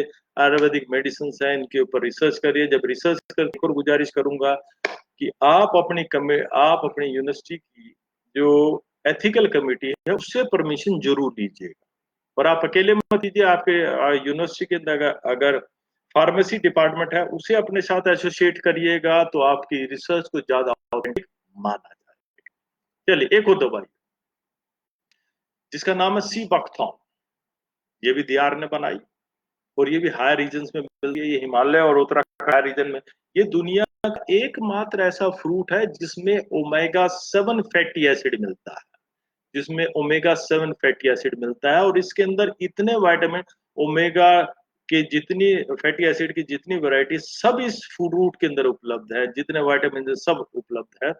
और इसे यार ने हमारे जो शुगर हाई एल्टीट्यूड पर लड़ते हैं, उनके लिए प्रिस्क्राइब किया, एक सिरप बनाया, मैं आज दिखाऊंगा। उन्होंने एक सिरप तैयार किया है, और बेटा विटामिन, और जो मैंने कहा सी बकथॉन, जो प्रोसेसिंग का, जो हम मैंने कहा कि defence institute of higher altitude research दियार है, इसने पेटेंट करवाया है, इसने रिसेंटली पेटेंट कराया है कि इस दवाई का पल्प निकाली, इस जड़ी पल्प निकाल के सिर्फ हम ही इसका बना पाएंगे। ये बहुत सारी चीजें लिखी है, सी बकथॉन के क्या फायदे हो सकते हैं। चलिए आप देखिए कि मैं समय देख रहा हूँ, समय बहुत तेजी से भागा जा रहा है। एक और दवाई है, एक और दवाई जो बना है सी एप्रिकॉट। अभी सी एप्रिकॉट क्या है, इन्होंने दयार ने एक बनाई है जो सी बकथॉन और एप्रिकॉट को, दोनों को के पल्प को मिलाकर एक दवाई बनाई है। कहाँ है दवाई ये हमारे दियार के defence research high altitude work centre ने दवाइयां तैयार की है, जो हमारे जो सैनिक हैं हाई एल्टीट्यूड पर रहते हैं, उनकी एफिशिएंसी को बढ़ाने के लिए दवाइयां तैयार की हैं, इन पर शोध हो सकता है। जैसे कि मैंने बताया सी एप्रिकॉट ये रहा, और एंटीऑक्सीडेंट इन्होंने तैयार की ना, बहुत सारी दवाइयां तैयार की। इन दवाइयों को अगर जो मेरे नए शोध करता है, इनको लेके, और एक और मेरा सुझाव है आप लोगों को, जब दवाइयों पे शोध करें तो इन्होंने ट्रेनिंग के अलग अलग पीरियड्स पे जरूर लें। ट्रेनिंग के अंदर प्रिपरेटरी फेज पे कर रहे हैं, कंपटीशन फेज पे दिया जा रहा है, किस पे कर रहा है, उन सब चीजों का जरूर ध्यान रखें। इसी सेंटर, दियार सेंटर ने एक और दवाई किया है जिसे कहते हैं TIPG फिट। और इसने क्या किया कि बहुत सारी फंगस, जैसे मैंने कहा था कि वो जो कैटरपिलर फंगस है, जर्शा गुम्बा भी बताया, ऐसी और बहुत सारी फंगस और कुछ एक हर्ब्स को मिला एक दवाई तैयार की, जिससे इंडोरेंस परफॉर्मेंस बढ़ती है। ये दियार का दावा है, और ये दियार में अवेलेबल है। और रिसेंटली दियार ने एक एक पैक साइन किया है पतंजलि से, इन सभी दवाइयों की जो ये तैयार करते हैं उनकी मास लेवल की प्रोडक्शन के।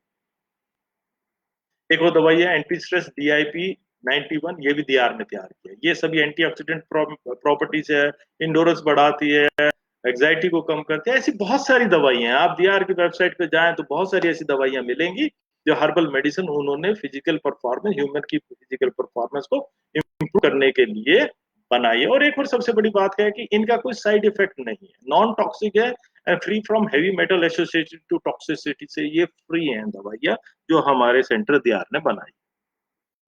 एक और मेडिसिन है, कि मैं समय देख रहा हूँ, ज्यादा समय नहीं है मेरे पास, तकरीबन 1 घंटा होने को आया है, कि मैं देख रहा हूँ कि ये कुछ एक दवाइयां मैं इसे स्किप कर देता हूँ। और हाँ, एक छोटी सी चीज मैं आपको बताना जरूर, हमारे बहुत सारे एथलीट जिनसिंग लेते हैं, बहुत सारे एथलीट्स हैं जिनसिंग लेते हैं। और ये जो जिनसिंग लेते हैं, जिनसिंग पहले जिनसिंग की टैबलेट 200 mg के अंदर आती थी बाजार में, रेडिली अवेलेबल थी। अब बहुत लंबे समय से नहीं आती। जो रेविटाल आता है, रेविटाल के अंदर जिनसिंग मिक्स। और ये जिनसिंग की भी कई वैरायटी, सर्बियन जिनसिंग होती है, कोरियन या चाइनीज रेड जिनसिंग होती है, व्हाइट होती है, नॉर्थ अमेरिकन होते हैं, और अमेरिकन जिनसिंग होती है। कई कई किस्म की जिनसिंग होती है, और सबकी प्रॉपर्टीज अलग अलग रहती है। और जो मैं दोबारा निवेदन करूंगा, जो मेरे बहुत सारे नए फिजिकल एजुकेशन के शोधकर्ता हैं, इस फील्ड में ज्वाइन करें, अलग अलग पे रिसर्च करें, ताकि हमारे एथलीट्स को फायदा हो सके।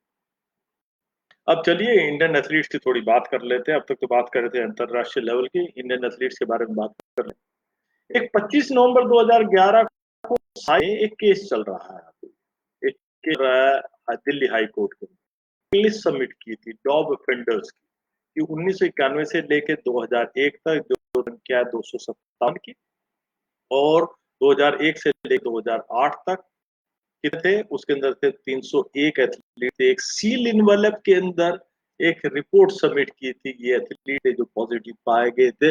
शायद और कहीं इनका आंकड़ा या डाटा नहीं है, एक केस अभी भी चल रहा है, अभी पेंडिंग है। मैं ये क्यों दिखाना चाह रहा हूँ, इसके पीछे मेरा मकसद है।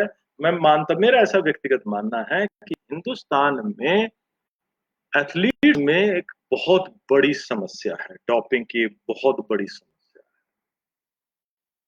चलिए, एक बात थी, इसे मैं स्किप कर देता हूँ कि समय मैं देख रहा हूँ समय कम है। मिथाइल एक्सामाइन, चलिए इसे कर देते हैं, और हाँ यहाँ रुक जाते हैं, इसे देखते हैं। नेशनल डोपिंग एजेंसी के अंदर हमने एक चीज देखे कि पिछले 10 साल में 986 जो एथलीट हैं वो डॉप से पकड़े गए। यह आंकड़ा था 16/12/2019 तक का, यह आंकड़ा था पिछले साल 16 दिसंबर तक का। मैं रात जब अपडेट कर रहा था, मैं ढूंढ रहा था, तो मुझे वो मिला नहीं कि नई पीडीएफ फाइल उनकी कि लेटेस्ट उसके बाद किसको बैन किया गया है। अब ये देखिए कि मैं कहूं कि 10 साल में 1000 एथलीट, 1000 ये एथलीट वो एथलीट हैं, 1000 ये वो एथलीट है जो टॉप लेवल के एथलीट्स हैं, जो जो नेशनल मेडलिस्ट हैं, जो प्रोबेबल्स हैं, जो हिंदुस्तान को रिप्रेजेंट कर, वो एथलीट है। कोई state level, inter college level या यूनिवर्सिटी लेवल के एथलीट नहीं है। और 1000 का पकड़ा जाना है, क्या दर्शाता है ये कि समस्या बहुत बड़ी है। अब देखें 2015 का अगर मैंने इस आंकड़ों को विश्लेषण किया, 117 एथलीट पकड़े गए थे, और ये कितने थे, वर्ल्ड में तीसरे रैंकिंग पे थे, 2016 में थे। और रिसेंटली मैं देख रहा था 25 फरवरी 2020 को अपडेट किया कि इस साल जो साल गया है, 183 आदमी, 183 एथलीट थे जो एडवर्स एनालिटिकल फाइंडिंग के अंदर आए, जिनके सैंपल में गड़बड़ी पाई गई है पिछले एक साल में। यकीन मानिए, एक साल में 200 टॉप एथलीट का पकड़ा जाना, जबकि सैंपल की टेस्टिंग इतनी ज्यादा नहीं हो पाती। कारण है कि तकरीबन एक सैंपल को टेस्ट करने में तकरीबन 300 से ज्यादा, $300 या 400, 300 से $400 का खर्चा आता है। सैंपल टेस्टिंग में लैब लगाएं, सैलरी लगाएं, सब चीजों को मिलाएं, तो सबको मिलाएं तो तकरीबन इतने का खर्चा आ जाता है। और ये समस्या बहुत बहुत बड़ी समस्या है, यकीन मानिएगा। लॉबिंग, और एक जो सबसे खास बात देखी, जब मैंने इस नतीजों को एनालिसिस किया, इस 286 में से जो 79% एथलीट थे, मात्र इन 4 चीजों से पकड़े गए, 4 चीजों से पकड़े गए। 19 नॉन टेस्टोस्टेरोन, और इनसे पकड़े गए। और क्या है, आप सुन के हैरान रह जाएंगे, बड़ा बदनाम इंजेक्शन है डेकाड्यूरोब्लिन। जब मैं एथलीट्स को देखता हूं कि डेकाड्यूरोब्लिन वो लगाते हैं, और बड़ा आम सा लगाया जाता है, जो जो यहाँ पर हमारे फील्ड में हमने देखा है। और डेकाड्यूरोबिन क्या है, अगर देखें इसकी प्रॉपर्टीज को देखें, ये फैट सॉल्युबल है। अगर मैं आज डेकाड्यूरोबिन लगा रहा हूं, तो एक हफ्ते के बाद बॉडी में काम करना शुरू करता है। और ये हमारे क्या करता है, अगर मैंने आज डेकाड्यूरोबिन लगाया तो मेरे फैट सेल इसके अंदर एब्जॉर्ब कर लेते, और धीरे धीरे उसे मेरी ब्लड स्ट्रीम में जोड़ते रहते हैं। उस डेकाड्यूरोबिन का जो इफेक्ट है बॉडी में, तकरीबन निकलने में पूरी तरह 6 महीने लग जाते हैं। मैं एक और चीज कहता हूँ, मेरा एथलीट इतना पढ़ा लिखा नहीं, साइंस का ज्ञान नहीं, दवाइयों का ज्ञान नहीं, जिसके कारण वो डेका ड्यूरेबल में अमूमन देखता हूँ, आज इंटर कॉलेज है या आज यूनिवर्सिटी चैंपियनशिप है, आज कंपटीशन है, तो सुबह डेका ड्यूरेबल लगाता है। मेरे लिए प्लेसिबो इफेक्ट के लिए लगाता है, उसे ये नहीं पता कि इस कंपटीशन में लगाएगा तो अगले में पकड़ा जाएगा। वो असर ही आपकी बॉडी 6 दिन के 7 दिन के बाद करना शुरू करेगा। चलिए, एक चौंकाने वाली रिपोर्ट देखिए, एक हरियाणा की मैं भी देख रहा था कि 22 फरवरी 2020 को टाइम्स ऑफ इंडिया के एक आर्टिकल था। क्या कह रहा था वो आर्टिकल? लेटेस्ट चीजों से मैं आपको अवगत करा रहा हूँ कि रोहतक के स्टेडियम में सिरिंजिस जो पड़ी थी, रोहतक के जो स्टेडियम है उसके अंदर सिरिंजिस यूं ही इस अवस्था में पड़ी थी। और जब रिपोर्टर ने, टाइम्स ऑफ इंडिया के रिपोर्टर ने इनके साथ जो एथलीट्स है इनसे इंटरेक्ट किया, तो उन्होंने ऐसे चौंकाने वाले बातें बताई कि हैरान है जी। इस आर्टिकल को पढ़िएगा, इसके अंदर बड़ी गजब की बात बताई कि हम स्ट्रेस फील करते हैं, घर वाले कहते हैं कि 3 साल हो गए तुझे ग्राउंड में जाते, तेरी परफॉर्मेंस नहीं आ रही, तू जाना बंद कर दे, तू खेलना बंद कर दे। मुझे लगता है कि स्पोर्ट्स ही एक ऐसा माध्यम है जिसके कारण मैं नौकरी पा सकता हूँ। इसी कारण मैं डॉपिंग की तरफ टर्न कर जाता हूँ, सिस्टमेटिक ट्रेनिंग नहीं मिल पाती, गॉड नो, बहुत सारे कारण हो सकते हैं। और इसमें एक और बात बताई कि मुझे नहीं पता कि ये इंट्रामस्कुलर लगेंगी, इंट्रावेनियस लगेंगी, मुझे नहीं पता। जहाँ इंट्रामस्कुलर की बात आई, मैं एक एक्सपीरियंस आपसे साझा करना चाहूंगा। मैंने मेरे विभाग में भी कुछ दिन पहले एक मेटाबॉलिक एनालाइजर खरीदा था, हेमाटोलॉजिकल एनालाइजर, जो ब्लड को एनालिसिस करने के काम आता है। यूं खरीदा था कि विद्यार्थी नए शोधकर्ता उस पर शोध कर पाए। और जब एनालाइजर खरीदा, तकरीबन 7.5 लाख रुपए का, हॉरोबा कंपनी से खरीदा, तो जब उस पर रिसर्च करने लगे, 2 स्टूडेंट्स जब मेरे रिसर्च करने लगे, ब्लड को एनालाइज करने लगे एथलीट्स को, तब एक समस्या सामने आई कि ब्लड एक्सट्रैक्ट करने के लिए हमें दिक्कत है कि ब्लड को एक्सट्रैक्ट कैसे कर, ब्लड निकाले कैसे। तो हमने जब टेक्नीशियन से बात की, तो टेक्नीशियन ने बड़े नखरे किए, बहुत ज्यादा पैसे मांगे कि मैं पर विजिट का 2,000 रुपए लूंगा, ये दिस दैट। तो एक दिन मॉर्निंग में मेरे डिपार्टमेंट में एक अनाउंस की, तकरीबन बीपीएड एमपीएड के काफी स्टूडेंट्स हैं हम मेरे पास, कि भाई किसी ने अगर इसके अंदर डिप्लोमा कर रखा है, किसी ने बहुत सारे ऐसे बच्चे मिल जाते हैं, अलग अलग प्रोफेशन से इसके अंदर आते हैं, किसी ने लैब टेक्नीशियन का डिप्लोमा कर रखा है, या किसी को ब्लड निकालना आता है, तो यकीन मानना, 2 एथलीटों ने हाथ खड़ा किया और वो सामने निकल के आए। 2 एथलीट ने कहा सर हम निकाल देंगे।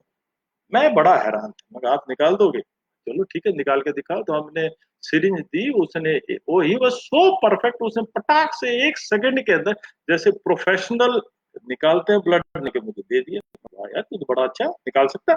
मैं यूं नहीं भाई। फिर मैंने एक मोटे बच्चे को बुलाया जो फैट काफी था जिसकी बॉडी के, जिसकी वेन दिखना इतना आसान नहीं, यार तू इसका निकाल के दिखा। बस मैं हैरान रह गया, वो इतना परफेक्ट था, उसने पटाख से, वो बच्चा अभी भी मेरे पास एमपीएड फाइनल ईयर में, मैं उसे प्यार से कंपाउंडर उसका नाम रख दिया, तो जबरदस्त कंपाउंडर। फिर मैंने अगला सवाल जब उससे किया, मैं हैरान रह गया। मैंने कहा कि बेटा यूं बता, तूने ये सीखा कहाँ से? तूने तूने कोई डिप्लोमा क्या? कहता नहीं सर। तूने सीखा कहाँ से?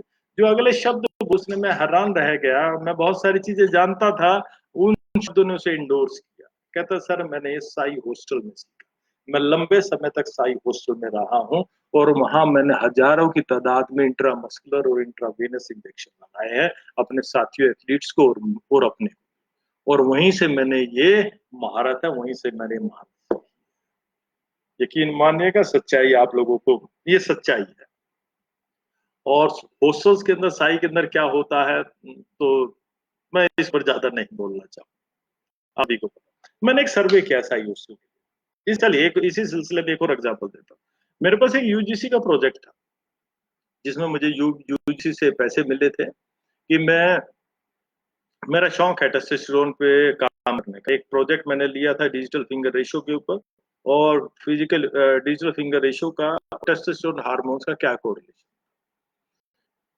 उसी प्रोजेक्ट के अंदर मेरे सामने एक समस्या आई कि जब मैंने एथलीट्स का ब्लड ले रहा था, मुझे यकीन मानना, बहुत धक्के खाने के बाद भी एथलीट ब्लड देने के तैयार नहीं रहते। मैं जानता हूँ कारण, आप सबको पता है, एथलीट हाथ नहीं लगाने देते जो एथलीट्स है।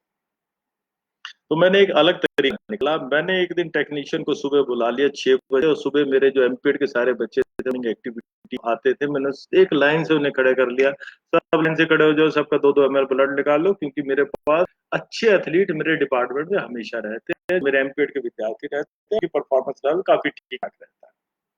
और मैंने ब्लड लेके उनको 2 ml ब्लड लिया, 2-2 ml ब्लड लिया उनका सबको, और उस ब्लड को थायराइड लेबोरेटरी भेज दिया। और जब थायरोक्रेट लेबोरेटरी बॉम्बे से उसकी रिपोर्ट आई, तो मैं हैरान रह गया। क्या हैरान रह गया, उसमें से 2 बच्चों का जो टेस्ट था वो पॉजिटिव था, उनके अंदर टोटो फ्री टेस्टोस्टेरोन की मात्रा थी जो मैक्सिमम लिमिट थी उससे भी कई गुना थी, उससे भी कई गुना थी। जब वो रिपोर्ट मेरे पास आई तो उस रिपोर्ट को मैंने उन दोनों विद्यार्थियों को बताया, मैं बेटा तुम कुछ खाते हो गड़बड़ कर दो, कहते नहीं सर नहीं सर। मैं बेटा ये देख तेरी रिपोर्ट कुछ अलग बता रही थी।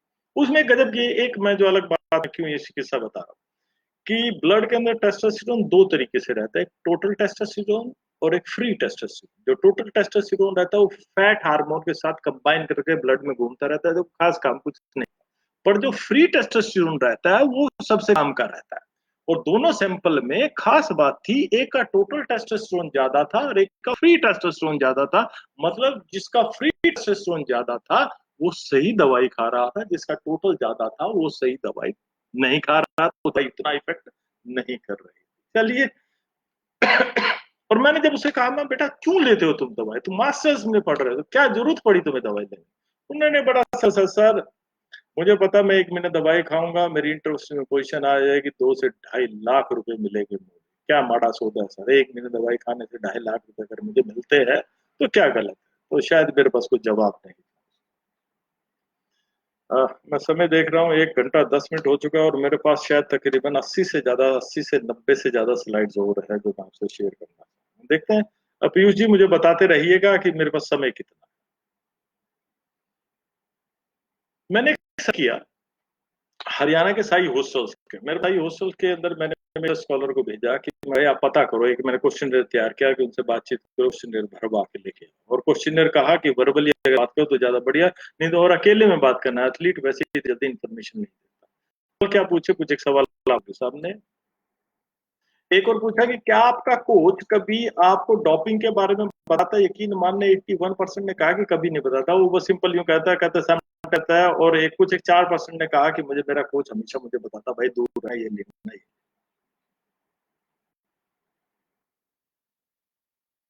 देखिए कुछ एक जो इम्पोर्टेंट चीजें हैं मैं वो आप लोगों से साझा करूंगा क्योंकि समय की थोड़ी सी कमी मुझे लगे। हाँ, एक और चीज जब उनसे पूछा कि हैव ऑफ बैन सब्सटेंस, कहते सर कुछ एक में से 19% कहा, 60% कहते सर कुछ जैसा पता नहीं है क्या बैन है क्या नहीं बैन।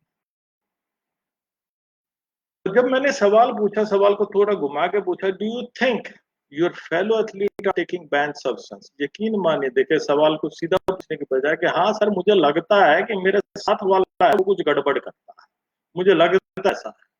और ये ड्रग स्टीरॉयड लेने का एक ऐसा तरीका रहता है कि आपके साथ रूप में रहेगा, वो आपको पता नहीं लगने देगा कब क्या खा लेता है। हाँ, पर एक जरूर रहता है कि जो आपकी दूसरी गेम का जो आपका कम्पिटिटर नहीं है वो जरूर आपको अपनी इन्फॉर्मेशन आपसे शेयर करता है। अब एक और चीज, do you think that the coach have complete knowledge about the ban substance, कहा कि कंप्लीट नॉलेज है आपके कोच साहब को? उन्होंने कहा शायद नहीं है। यकीन मानना, जब मैंने एक और मेरा रिसर्च पेपर मैंने लिखा था इसी के बेस के ऊपर, prevalence of nutrition supplements in the gyms, एक बहुत अच्छे जर्नल में पब्लिश हुआ था, बहुत साइटेशन हुई पेपर। उसके अंदर क्या पाया कि मैंने कुरुक्षेत्रा के जो आसपास केमिस्ट की शॉप थी उनका सर्वे करा, तो उनके सर्वे करने से कि कितने एथलीट्स आते हैं जो बगैर प्रिस्क्रिप्शन, तकरीबन कितने लड़के लड़कियां आते हैं जिनकी उम्र कहूँ 16 से लेकर 22-24 साल तक है, जो आपसे एनाबॉलिक स्टीरॉइड्स मांगते हैं। तो यकीन मानना कहीं कहा जो जो औसत आए कि रोज एक या दो में 2-3 एथलीट हमारे पास, 2-3 बच्चे हमारे पास ऐसे आ जाते हैं जो इस किस्म की दवाइयां मांगते हैं। चलिए आगे देखते हैं। हाँ, अब एक जब कहा कि do your coach know about the safe nutrition supplement, ये देखेगा बड़े गजब की चीज है, सेफ न्यूट्रिशन सप्लीमेंट। उन्होंने कहा 86% को नहीं पता। अब ये एक बड़े गजब की बात है, सप्लीमेंट्स चाहिए, सेफ क्या है ये कोई बता के राजी नहीं। तो इसलिए फेडरेशंस की, वाडा की, इन सब की जिम्मेवारी मेरे हिसाब से जिम्मेवारी बनती है कि ये बताएं कि ये दवाई सेफ है, ये सप्लीमेंट सेफ है, ये सप्लीमेंट सेफ नहीं है। इंस्टेड की एथलीट्स को पकड़ के उन्हें पेनलाइज करने के सिवाय एक दूसरा काम करेंगे जो तो ज्यादा बेहतर है। फेडरेशंस की जिम्मेवारी बनती है, जो हमारे नए रिसर्चर्स हैं इनकी जिम्मेवारी बनती है, रिसर्चेस करें, बताएं हमने इस कंपनी के इसे इसे स्टडी किया है और ये सेफ पाया है और इससे आपको परफॉर्मेंस में मदद बनती है, कुछ ऐसा होना चाहिए। पर ये देखिए घूम फिर के, हैव यू एवर, अब जो ये देखेगा अगर आपकी गेम का, अगर हॉकी का हॉकी वाले को नहीं बताएगा क्योंकि वो उसका कंपिटिटर है, और ये जो इन्फॉर्मेशन आती है ये आती है भाई साहब और दीदियों से, जो सीनियर लोग होते हैं, जो सीनियर होते फील्ड के, उनसे ये इन्फॉर्मेशन ट्रेवल करते हैं। और आजकल इंटरनेट का जमाना है, बच्चे बड़े स्मार्ट हो गए, नेट से भी बहुत सारी चीजें ढूंढ लेते हैं। अमूमन ये कोचिज से इन्फॉर्मेशन लीस्ट आती है, और सीनियर भाई साहब और जूनियर से आती है, या फिर जो दूसरी गेम के आपके काउंटर पार्ट्स हैं उनसे इंफॉर्मेशन असली बात ज्यादा आती है कि परफॉर्मेंस इनहेंस करने के लिए मुझे क्या लेना चाहिए। एक छोटा सा हम अगर एनालिसिस करना चाहें कि हमारा जो स्पोर्ट्स का बजट है इस साल, मैसेज निर्मला सीतारमण ने जो दिया था, मात्र 50 करोड़ रुपए इसमें बढ़ाए थे, और ये कितना, 2,826 करोड़ रुपए हमारा स्पोर्ट्स का बजट। अगर मैं इसे कंपैरिजन करूं 2018 के चाइना के स्पोर्ट्स बजट से करूं तो ये कितना, 3.5 लाख करोड़ रुपए उनका स्पोर्ट्स का बजट है। हमें बजट ज्यादा चाहिए स्पोर्ट्स के लिए, चाहिएंगे तो रिसर्च कर पाएंगे तो बहुत सारे। चलिए एक छोटा सा उदाहरण और देखिए, ये हरियाणा के स्प्रिंटर है मिस्टर धर्मवीर सिंह, और इन्होंने नेशनल रिकॉर्ड बनाया था कब, 11 जुलाई 2016 को। और ये एक ऐसी मीट थी जिस मीट के अंदर मैक्सिमम एथलीट रियो के लिए क्वालिफाई किया, एथलेटिक फेडरेशन। और ये तुरंत बाद ही 11 जुलाई को इसने नेशनल रिकॉर्ड बनाया था, और उसके बाद ही एकदम ये बैन सब्सटेंस से पॉजिटिव पाकर ये फंस गया। एक और एग्जांपल देखिएगा, शॉट पटर इंद्रजीत सिंह, ओलंपिक के लिए क्वालिफाई किया था रियो के लिए, और जस्ट बिफोर उसने क्वालिफाई किया था 20-65 मार के करके करते ही डॉग के अंदर फंस गया। सबसे बेहतरीन एग्जाम्पल महेश्वरी जी का ट्रिपल जंपर, बेहतरीन एग्जाम्पल देखिए। ये अकेला एक ऐसा एथलीट है जो पिछले 3 ओलंपिक गेम्स में इंडिया का रिप्रेजेंट कर रहा है। कैसे देखें, 2008 के अंदर बीजिंग के अंदर इसकी परफॉर्मेंस रही थी 15.70, लंदन ओलंपिक गेम के अंदर इनके तीनों लगातार फाउल किए थे, तीनों लगातार फाउल किए। अब देखिए, अब ये इंडियन ग्रैंड प्रिक्स हुई थी 11 जुलाई 2016, जिसके मैं सारे पहले एग्जांपल दे रहा हूँ। वहां इसने जो डिस्टेंस छलांग लगाई थी वो 17.30 लगाई थी, जो उस समय का वर्ल्ड का थर्ड बेस्ट टाइम था, सॉरी डिस्टेंस था। अगर ये परफॉर्मेंस ये रियो में रिपीट करता तो यकीनन इसका मेडल जरूर आता। पर पता नहीं कारण क्या रहे क्या नहीं रहे, मैं इस पर कोई टिप्पणी नहीं करना चाहूंगा, विश्लेषण आप खुद करिए। वहां जो इसने डिस्टेंस मारा वो 16-13 मीटर था, तकरीबन 1 से 1.25 मीटर डिस्टेंस इसका कम हो गया। गवर्नमेंट ने 120 करोड़ रुपए खर्च किए थे इनकी ट्रेनिंग के लिए, सभी को फैसिलिटीज दी थी, दुनिया के किसी कोने में कहीं भी जाना चाहो आप जा सकते हो, दुनिया का जो मर्जी एथलीट लेना चाहो वो ले सकते हो, कोच लेना चाहो के साथ आप एक शायद इस मापदंड के ऊपर भी एनालिसिस करने की जरूरत है। चीजें निकाल देते हैं, समय में देख रहा हूँ 1 घंटा 20 मिनट हो चुका है। हम्म एक और इंटरेस्टिंग चीज बताता हूँ। 24 जून 2016 को हिंदुस्तान टाइम्स में एक आर्टिकल छपा, एथलीट तो वैसे बदनाम है इन सब्सटेंसेस के अंदर। हरियाणा में मेरे कुरुक्षेत्र के अंदर हरियाणा पुलिस के लिए भर्ती हुई थी, यकीन मानना उस भर्ती के अंदर 3 जो धावक थे, उनसे पहले की जब रेस लगवाई जाती थी 3 धावक मर गए थे। क्यों मरे थे कि 3 धावक किए थे वो ड्रग्स के लिए पॉजिटिव थी, उन्होंने इतनी ओवरडोज ले ली थी, और जो भागे तो रेस से के बाद वो कोलैप्स करके, और 3 की मृत्यु हुई थी, 100 से ज्यादा हॉस्पिटल में एडमिट हुए थे। जो कुरुक्षेत्र के सिविल सर्जन थे डॉक्टर S K नैन के, उन्होंने क्या कहा था देखिएगा, उनके पास सिम्टम्स हैं किस चीज के, इन सभी के सिम्टम्स है किसके, ओवर्स के, वॉमिटिंग के, और जो उनका बिहेवियर डिसऑर्डर के, जो ये दर्शाता है कि इन सभी ने एम्फेटामिन, डेकाड्रोपिन, मिथामिन ये सब सब्सटेंस लिए थे, और कुछ एक ने तो अफीम भी ली। पंजाब कोई अलग नहीं, पंजाब की पुलिस की भर्ती हुई थी 30 जुलाई 2016। 120 जो पुलिस जो कहूं कि एस्पिरेंट्स थे जिन्होंने रेस जीती थी, ये सभी को हाई फाई टेस्ट बाडा की लैब में नहीं किए गए थे, सिंपल वहां पे लैब में टेस्ट किए गए थे, उसमें से 120 पॉजिटिव मिले थे। देखेगा कि अगर मैं यूं कहूँ सिर्फ हमारे एथलीट करते हैं, नहीं, ये जीतने का नशा, ये क्वालिफाई करने का नशा एक ऐसा है, ये हर फील्ड के अंदर बड़ी पर्याप्त। एक बड़ी इंटरेस्टिंग इंफॉर्मेशन आपसे शेयर करना चाहूँ। अभी चंद साल पहले उरी के अंदर एक फिदाइन हमला हुआ, और जब भी मैंने आपको शायद आपसे साझा किया कि मेरा शौक है दुनिया में क्या क्या ड्रग्स और स्टीरॉइड्स पे हो रहा है, मैं उसे कलेक्ट करता रहता हूँ, इन्फॉर्मेशन उसकी देखता रहता हूँ, कि मैंने देखा कि जब भी फिदाइन हमलावर आते हैं वो अपने साथ कुछ एक दवाइयां लेकर आते हैं। ये दवाई डिस्प्ले की गई है, और उन दवाइयों के अंदर अदे पठानकोट के ऊपर हुआ था, वहां से भी पता चला कि कुछ एक दवाइयां रिकवर हुई। मैं बड़ा हैरान था और मुझे बड़ी उत्सुकता थी, क्या दवाई लेके आते, मैं बड़ा हैरान था। तो हंदवाड़ा में 3 टेररिस्ट मारे गए थे, उनके पास से जो दवाई मिली थी, मैंने उन्हें जूम करके देखा तो मैं हैरान रह गया। डेकाड्यूरोबिन 50 mg, वो भी एनाबॉलिक स्टीरॉयड अपने साथ लेके गए थे, और कहाँ का मार्का था, OPS Pakistan private limited Karachi, वहां की बनी हुई एनाबॉलिक स्टीरॉयड डेकाड्रोबिन उनके पास थी।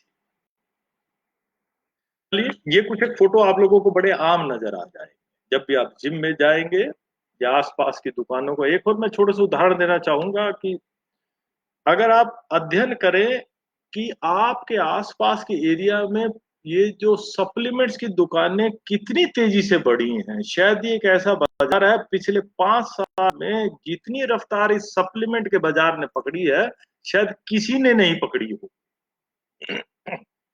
ये सप्लीमेंट के बाजार, अगर सप्लीमेंट का बाजार कहें, अगर मैं कहूं कि अगर ये इस किस्म की बॉडी बनती है तो ऐसे नहीं बनती, इसके अंदर इस किस्म की बॉडी के पीछे कुछ ऐसा है तभी ये बॉडी बनती है। चलिए एक रिसर्च आपसे साझा करता हूँ। एक चीज होती प्रो हार्मोन, एक इंटरनेशनल स्टडी की गई 2015 में, उसने क्या किया गया, 635 न्यूट्रिशन सप्लीमेंट्स कहां से खरीदे गए, ये खरीदे गए USA, Netherlands, UK, Italy, Germany से 215 डिफरेंट सप्लायर से खरीदे गए। और इनका जब एनालिसिस किया गया, आप हैरान रह जाएंगे देख के, इनमें से 18% के अंदर नॉन हार्मोनल जो सप्लीमेंट्स थे, इनके अंदर क्या किया गया था, इनके अंदर एनाबॉलिक स्टीरॉइड्स मिला दिए गए थे, जिन्हें हम प्रो हार्मोन्स बोलते हैं। अब देखिए कि ये जो देश जिनका क्वालिटी कंट्रोल कहने को दुनिया में सबसे स्ट्रॉन्ग है, कहाँ, यूएसए, नीदरलैंड, यूके, इटली और जर्मनी, यहाँ के जो सप्लीमेंट्स हैं इनमें भी चोरी से एनाबॉलिक स्टेरॉइड, नाम तो ऊपर लिखा हुआ सप्लीमेंट, या लिखा बीकासूर, या लिखा मल्टीविटामिन, पर उसके बीच में कोई ना कोई एनाबॉलिक स्टीरॉयड मिला दिया जाता। 18% वहां के एडल्ट्रेट पाए गए। हिंदुस्तान में जहां ये एजेंसी इतनी स्ट्रांग नहीं है, क्या हालात होंगी, सोचने का विषय है। इसीलिए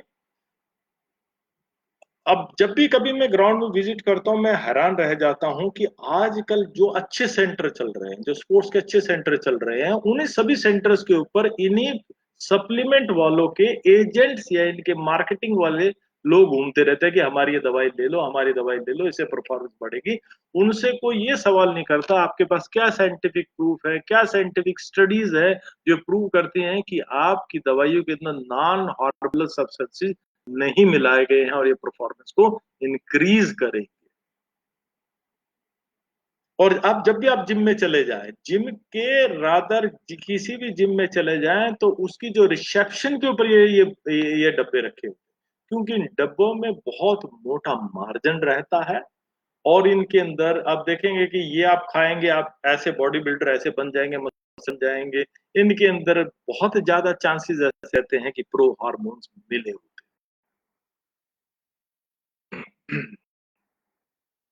दुनिया के अंदर अगर हिंदुस्तान में ऐसी कोई स्टडी नहीं हुई, तो यूएसए के अंदर कहा गया है कि तकरीबन 120 बिलियन डॉलर का इसका ब्लैक मार्केटिंग है, इन सभी चीजों की, इनकी सप्लीमेंट्स की। और इनमें से जो 40% जो जो एक और चीज है, जो स्टीरॉइड्स मिल रहे हैं, रादर वो 40% कंटेमिनेटेड है या फेक है या डायल्यूटेड है, असली चीज नहीं। और एक एक वाशिंगटन के हेल्थ एंड साइंस एडिटोरियल में 3 अगस्त 2015 को एक स्टडी पब्लिश हुई थी। उसने क्या कहा कि दुनिया में इस समय 54,000 डाइटरी सप्लीमेंट्स अवेलेबल है, उनमें से सिर्फ 1/3 का साइंटिफिक एविडेंस उपलब्ध है सेफ्टी का, बाकी किसी का कोई साइंटिफिक एविडेंस उपलब्ध नहीं है। वो देखिए 54,000, और ये 2015 की स्टडी थी। शायद उसके बाद बहुत सारे और नई नई कंपनियां नए नए प्रोडक्ट मार्केट में रोज आते रहे। और जहां तक कहा सप्लीमेंट्स, एक इंडिया में भी एक रिसर्च की जानी चाहिए कि हमारे एथलीट्स कितना सप्लीमेंट यूज करते हैं। एक 2018 की एक रिसर्च है, डच रिसर्च थी। उस नेशनल टीम्स के अंदर एक सर्वे के अंदर पाया गया कि उनके जो एथलीट्स हैं 97.2% न्यूट्रिशन सप्लीमेंट्स का इस्तेमाल करते हैं। और हमारे यहाँ भी कोई अलग बात नहीं मिलेगी, कुछ ऐसा अगर रिसर्चेस की जाए तो इस किस्म की चीजें जरूर मिलेगी। मैं समय देख रहा था, समय तकरीबन 1 घंटा 25 मिनट हो चुका है। मुझे नहीं पता कि कितना समय मुझे और मिल पाएगा। मैं समय आगे ही 25 मिनट ज्यादा समय ले चुका हूँ।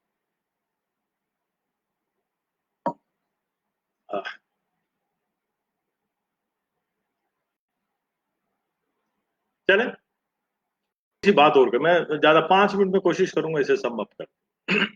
क्योंकि अभी मेरे पास काफी मैटर है, पर कोशिश करूंगा 5 मिनट में इसे सम अप।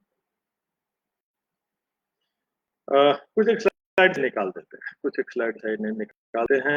अगर देखें, एक रूटीन में देखें, टेस्टोस्टेरोन मेन मेन मेन कारण टेस्टोस्टेरोन का है। अगर एक 10 साल के लड़के, 10-11 साल लड़के और लड़की को खड़ा कर दूं और उनको कपड़े लड़के को लड़की के, लड़के के उन दोनों के चेंज कर दूं, तो शायद आप पहचान नहीं पाएंगे कौन लड़का है कौन लड़का नहीं।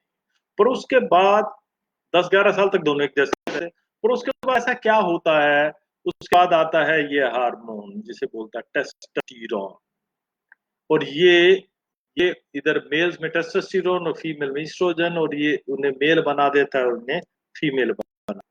कुछ टेस्टोस्टेरोन के बारे में कुछ फैक्ट्स बताता है, बड़ी इंटरेस्टिंग इंफॉर्मेशन।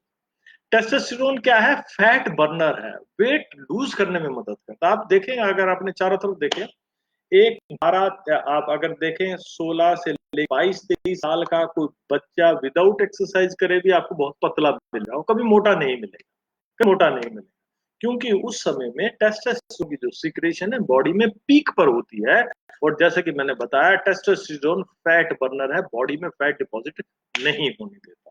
क्या मैकेनिज्म है ये देखिए, कि जो फैट सेल जो बनाने के जो एंजाइम्स हैं, अब ये क्या करता है, जो टेस्टोस्टेरोन है अगर ये नहीं होता, ये इसको कन्वर्ट करता है। जैसे देखेंगे आप, उम्र बढ़ती है, जैसे जैसे आपकी उम्र बढ़ती है, टेस्टोस्टेरोन की मात्रा आपकी बॉडी में कम होती चली जाती है, आपके अंदर मोटापा, फैट रिजर्व बढ़ते चले जाते हैं। अगर एक चीज देखिए, जो विटामिन डी है, अगर विटामिन डी टेस्टोस्टेरोन के लेवल को बढ़ाता है। अगर आप बॉडी को ठीक रखना चाहते हैं तो विटामिन ज्यादा मात्रा में लीजिए। अगर जिंक की डेफिशिएंसी रहती है आपकी बॉडी में, इसलिए से गुजारिश है, विटामिन डी, जिंक की टैबलेट जरूर लिया कीजिए। टेस्टोस्टेरोन का लेवल नेचुरली बढ़ता है। और इसके साथ साथ रेजिस्टेंस ट्रेनिंग अगर करेंगे तो ये भी टेस्टोस्टेरोन की मात्रा को बढ़ाता है। हाँ, एक छोटी सी बात, टेस्टोस्टेरोन एनाबॉलिक एंड्रोजेनिक, एक छोटी सी बात देखिए, कि टेस्टोस्टेरोन हार्मोन है, दो काम करता है। एनाबॉलिक स्टेरॉइड दो काम करते हैं, एक होता है एंड्रोजेनिक इफेक्ट और एक होता है एनाबॉलिक इफेक्ट।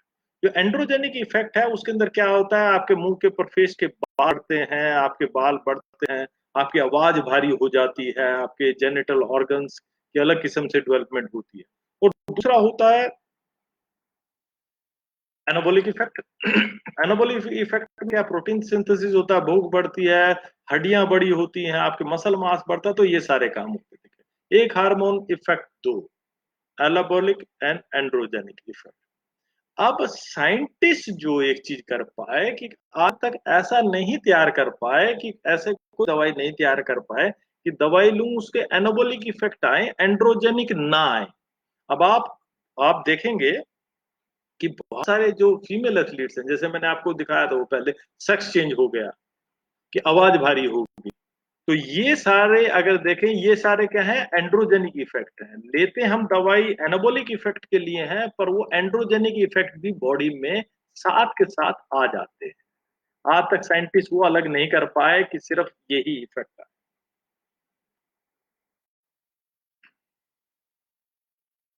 और इस समय इस टेस्टोस्टेरोन को कहूं या कहूं एनाबॉलिक एंड्रोजेनिक स्टीरॉयड के मार्केट में 100 से ज्यादा डेरिवेटिव अवेलेबल है, 100 से ज्यादा।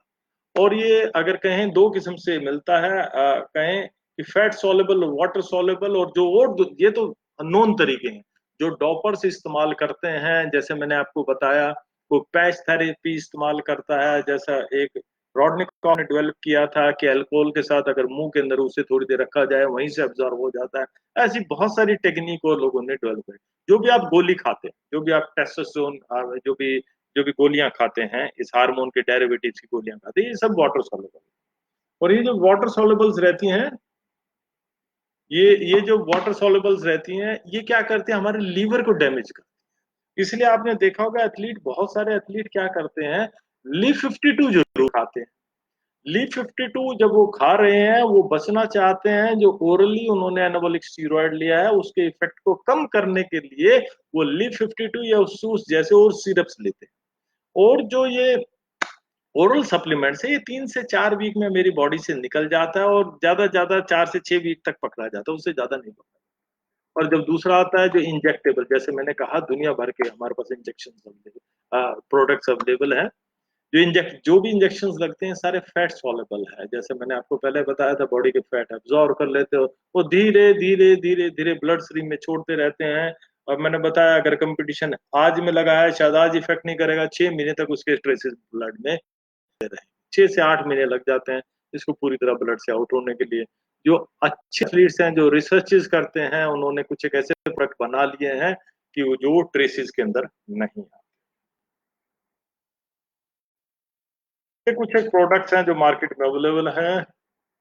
चलिए इनको मैं निकाल देता हूँ।